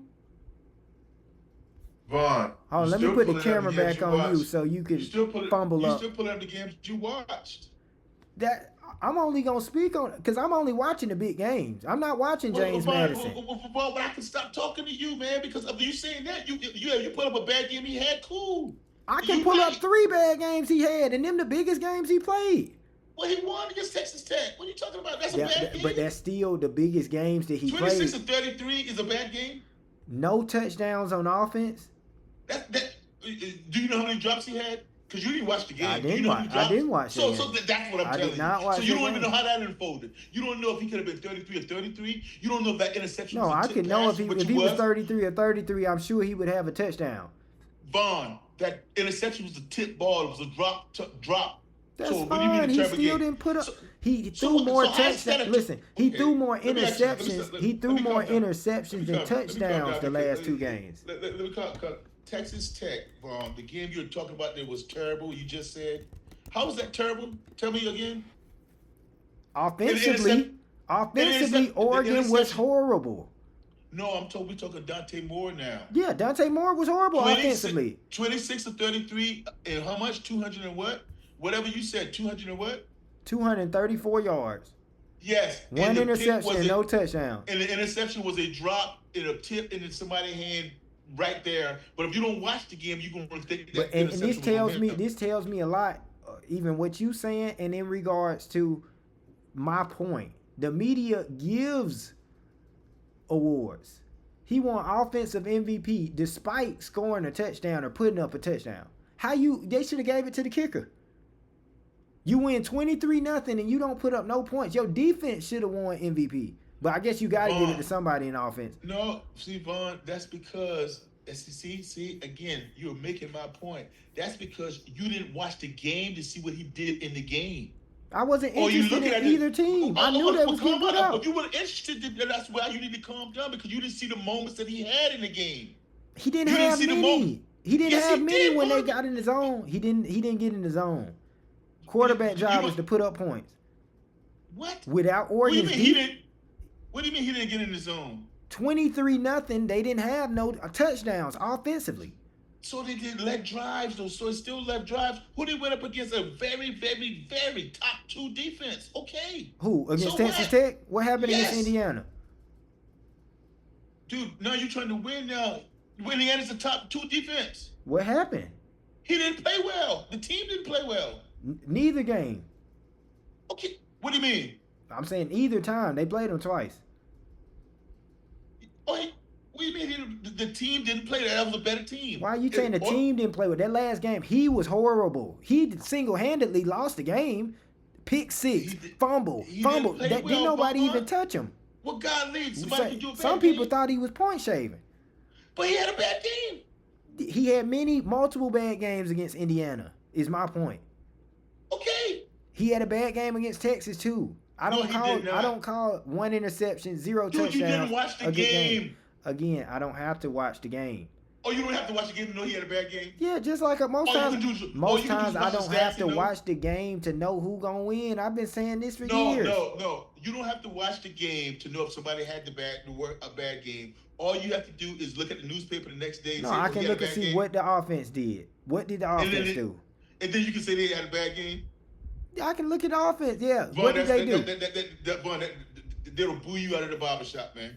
They'll boo you out of the barbershop. If you only look at the newspaper, they'll boo you out of the barbershop. Man, because ain't nobody going to the barbershop. You're gonna have to. When they'll boo you out of sports talk in general, if you're just gonna look at after the game is over, or I'm gonna look at somebody's stat. Because again, for you, a person like you talking now, somebody can have 110 yards rushing, and if they bust a 87-yard run, and that and the rest of their 10 carries for 11 yards, you would say that guy had a good game. When one run was 89 yards, but when you're just looking at the newspaper, you're going to say he's had a good game. That isn't how it works, man.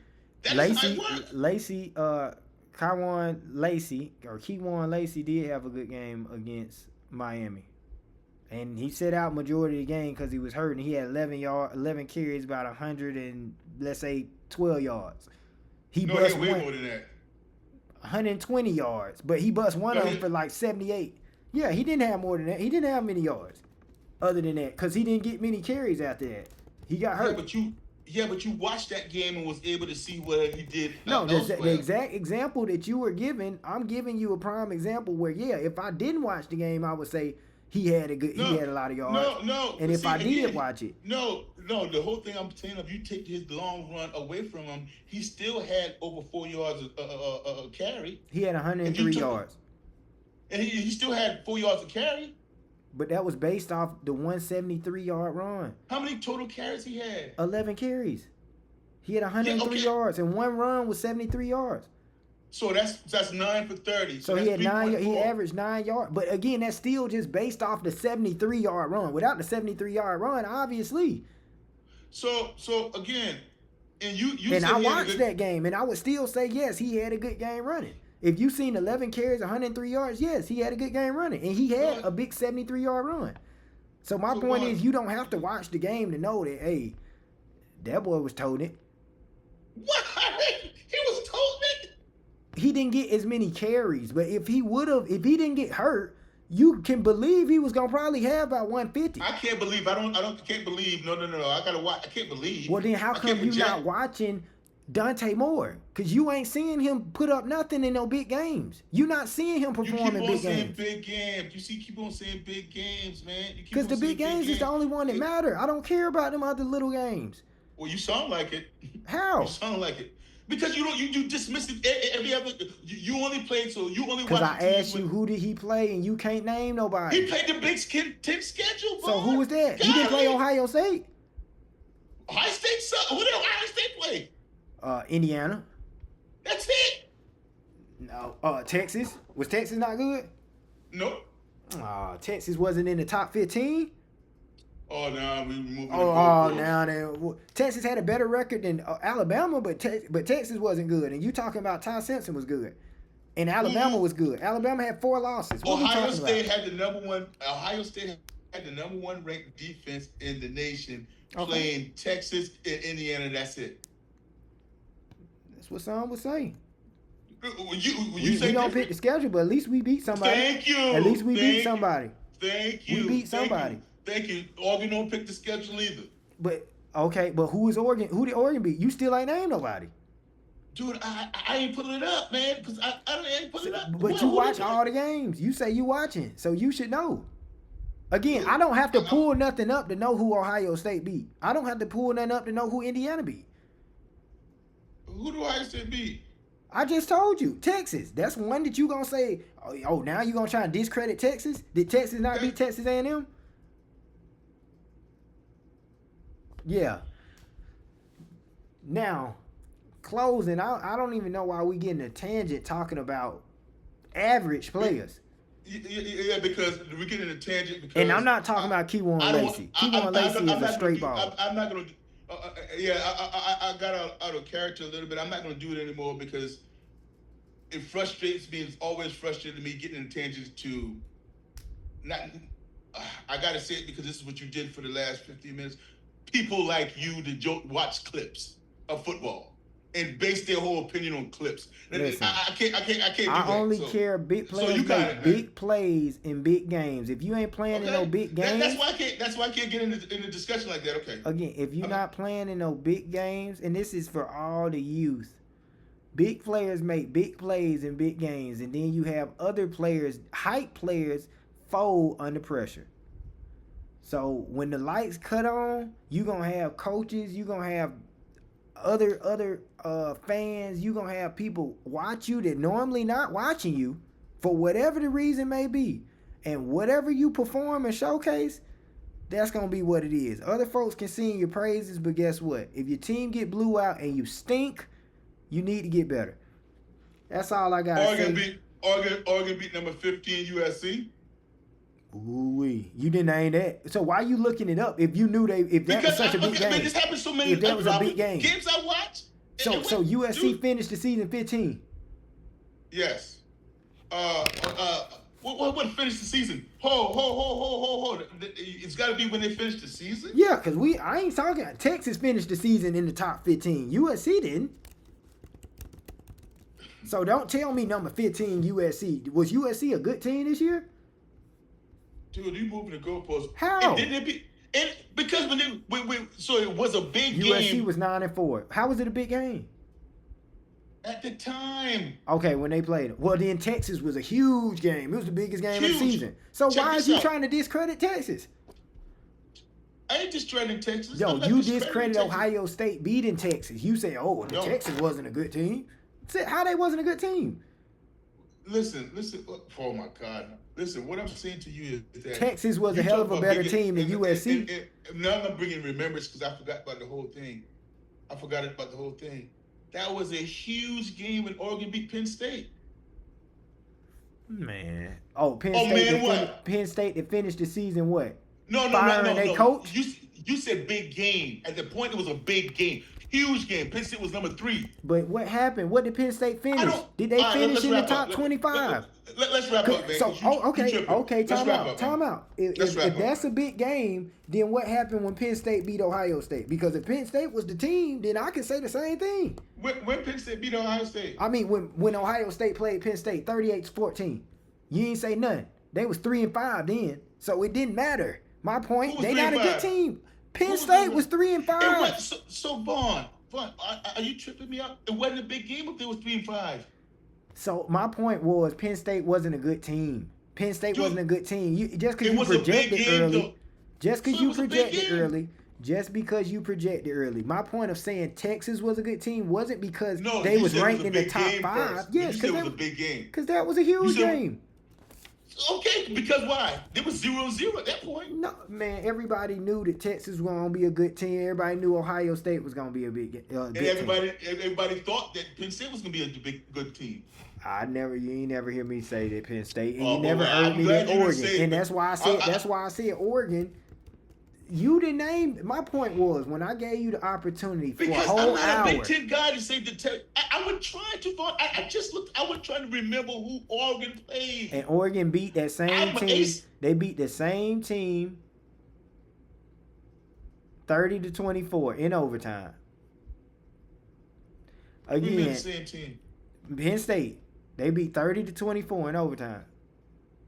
Was James Franklin still there when y'all beat him? Hell, when he was there, when did James Franklin beat Ohio State?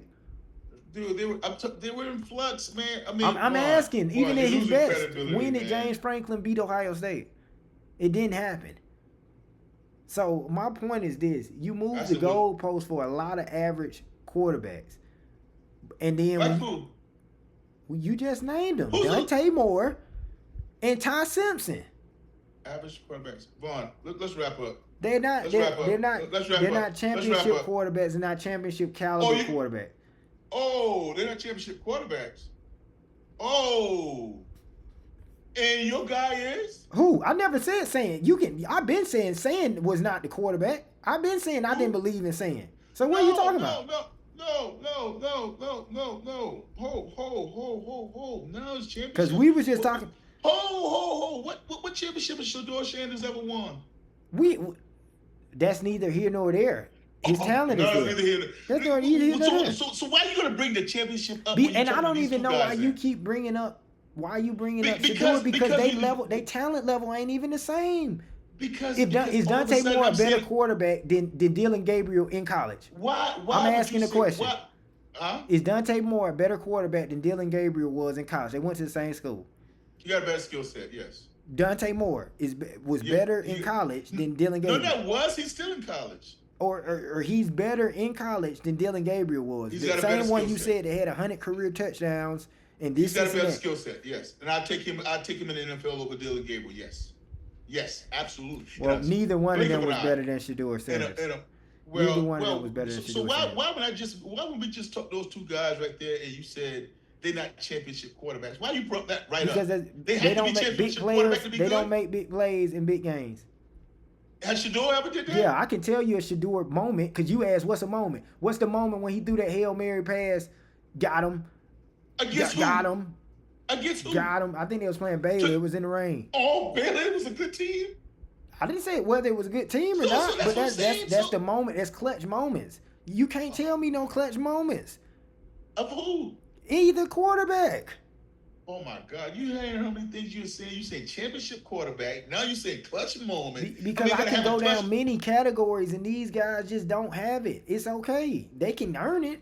They can get it. That's why Dante Moore staying another year. And Ty Simpson, best of luck to him. Maybe he'll be like a what was his name? David Booty. John David Booty. I think his name was Booty or somebody. John David Booty? He didn't do anything.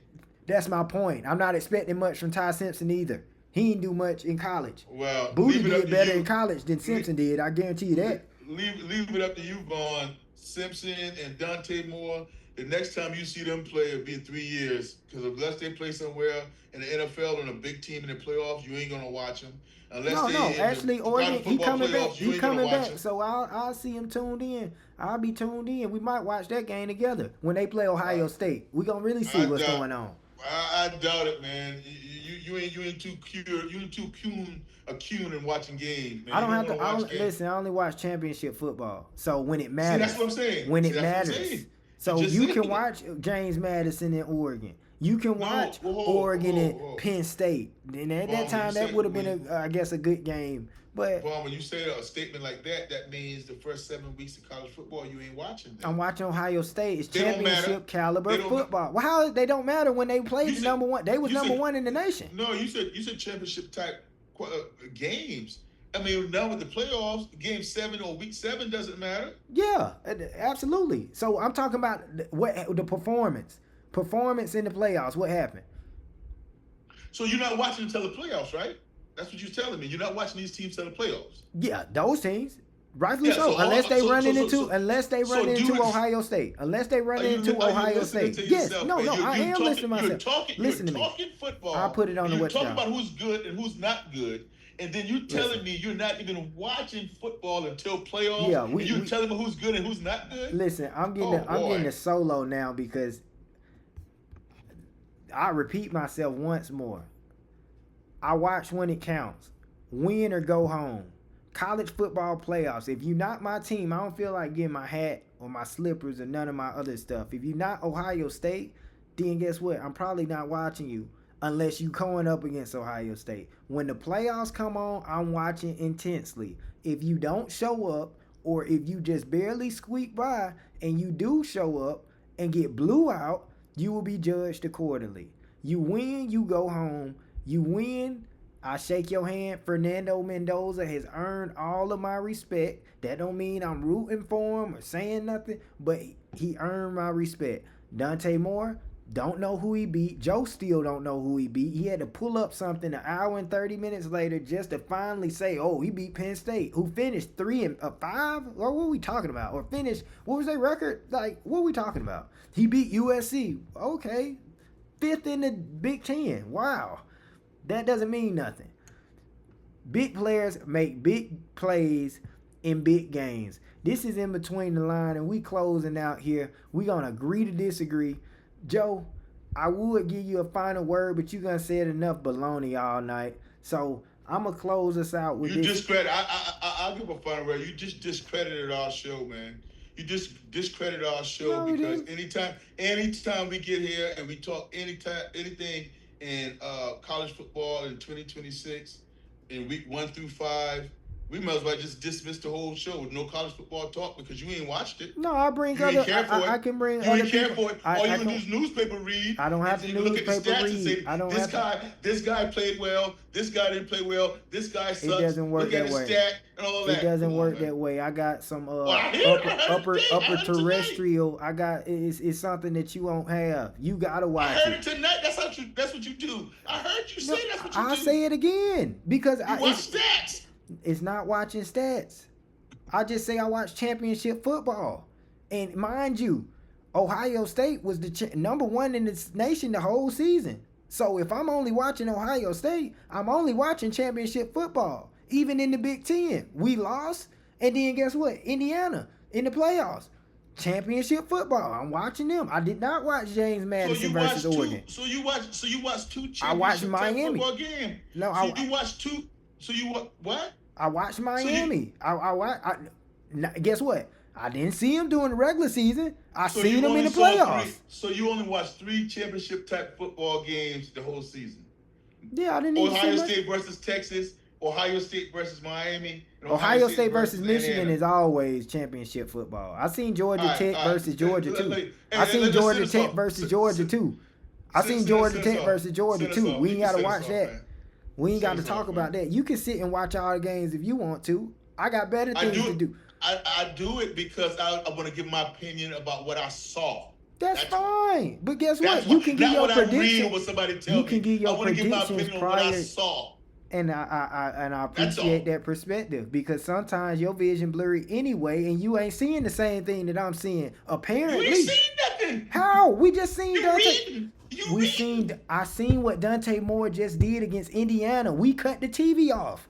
What we talking about? You stayed and watched the fourth quarter, and you want to talk about well, he had a bad game. Well, what about the first time when he played Indiana? No, well, I played. I'm not even gonna bring that up. Listen, I know that anybody in sports is due a bad game or two.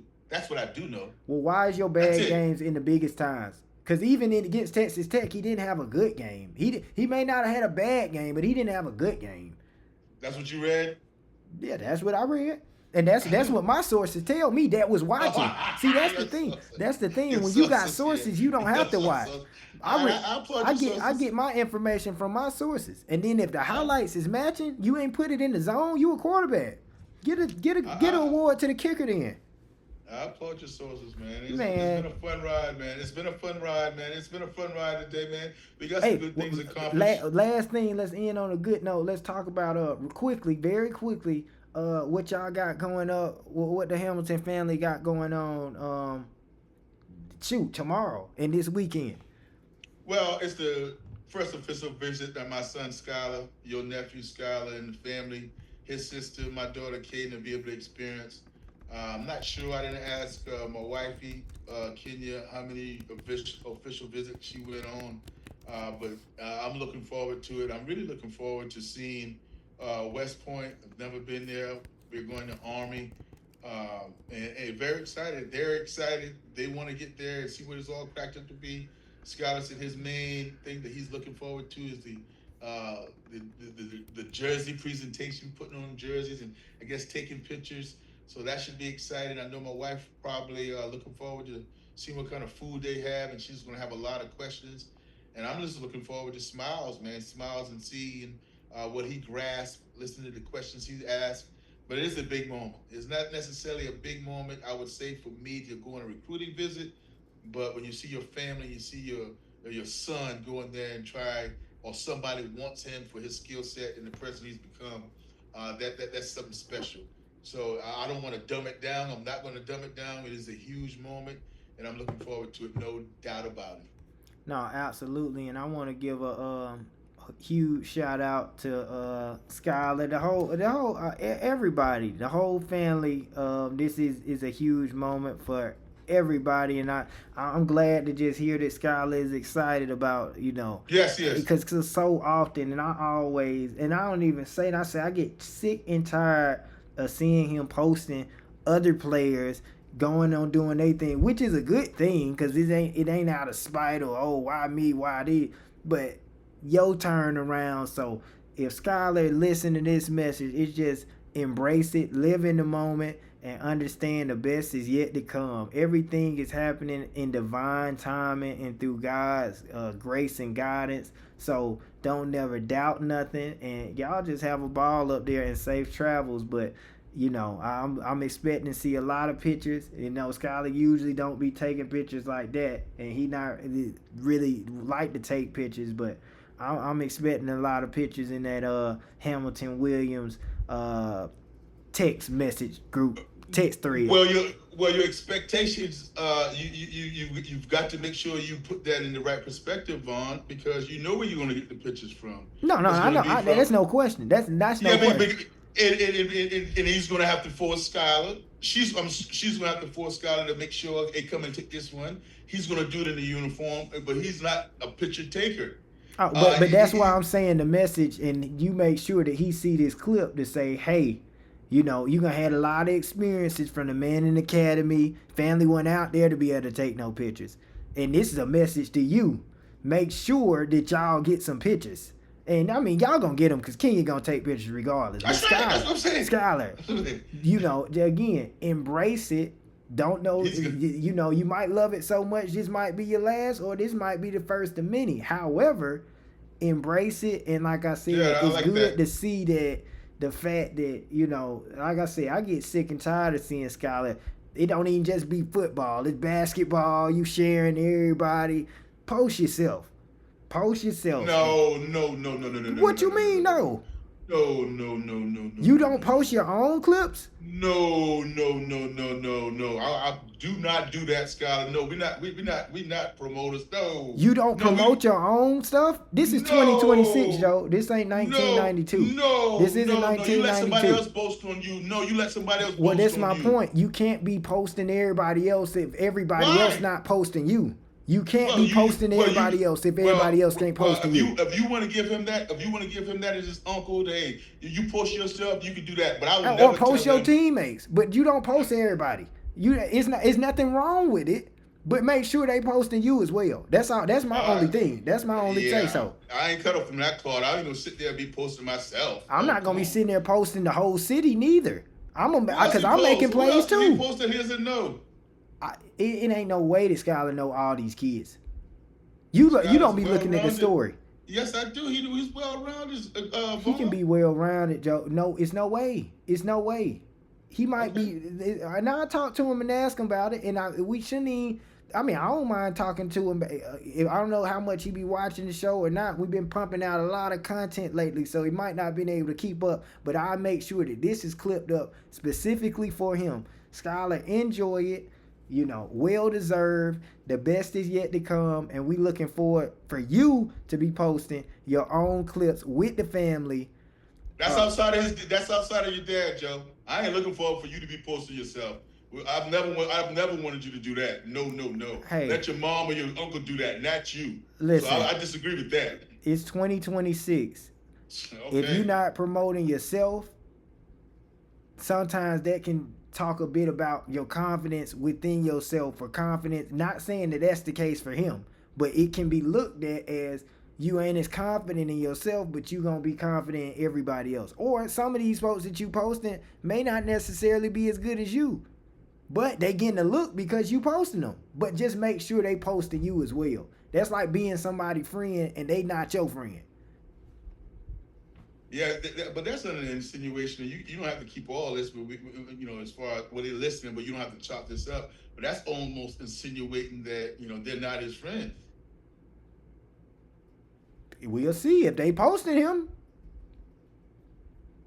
Well, you got to post first. That's what I'm saying. Yeah. Well, I mean, the post gonna go on the page. He reposts those guys. Yeah, for sure. He doesn't go out his way to say, I'm gonna post something about somebody else. But if he doesn't post first, He gonna post first. That ain't no question. But what I'm saying is that's not his style to be on social media posting about himself. Now he'll reply just like me, just like with 2009. This thing's been going on Twitter since 2009.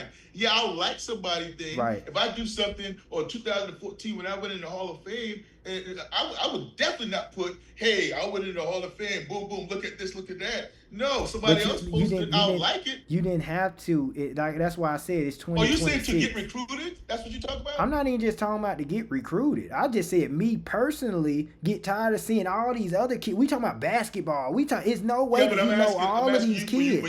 When you want Skyler to do more posting of himself, you say he needs to do that to get recruited. If you saying that, okay, I can see what you're coming from. Well, yeah, if we looking at it from that lens, posting about yourself. No, I'm not just saying post about yourself, just period. But if we looking at it in that lens, absolutely. But that's my point. Even if a coach is watching you and you posting everybody else, who's posting you? All right. I mean, I don't disagree with what you're saying. And I'm not saying don't post them when they wearing their jerseys and they going on their official visits. Fine, but I know I said something before where it was during the season. I say, hey, I really only want to see the team. I don't care to see everybody else. But that's you. No, and I understand, but the season is over with now. But that's my point of saying, hey, but that's just you, if you posting all these kids, which is fine. There's nothing wrong with celebrating others. We never knocking that. Just make sure, and it ain't like you got to keep tally, but it just should be reciprocated. That's all I'm saying. That's all I'm saying. And you never know who watching you, but that's why you supposed to be posting what you got going on. And while we talking about that, anybody trying to keep up with In Between the Lines, you can follow us and be sure to comment any of the topics we gonna have, and definitely subscribe to our YouTube channel. Follow us on TikTok and on Instagram. The best is yet to come, Skyler. Y'all got to get ready, man. Be blessed. It's already 1:41, man. I probably pull it all nighter, man. But you get some good nuggets there about Skyler.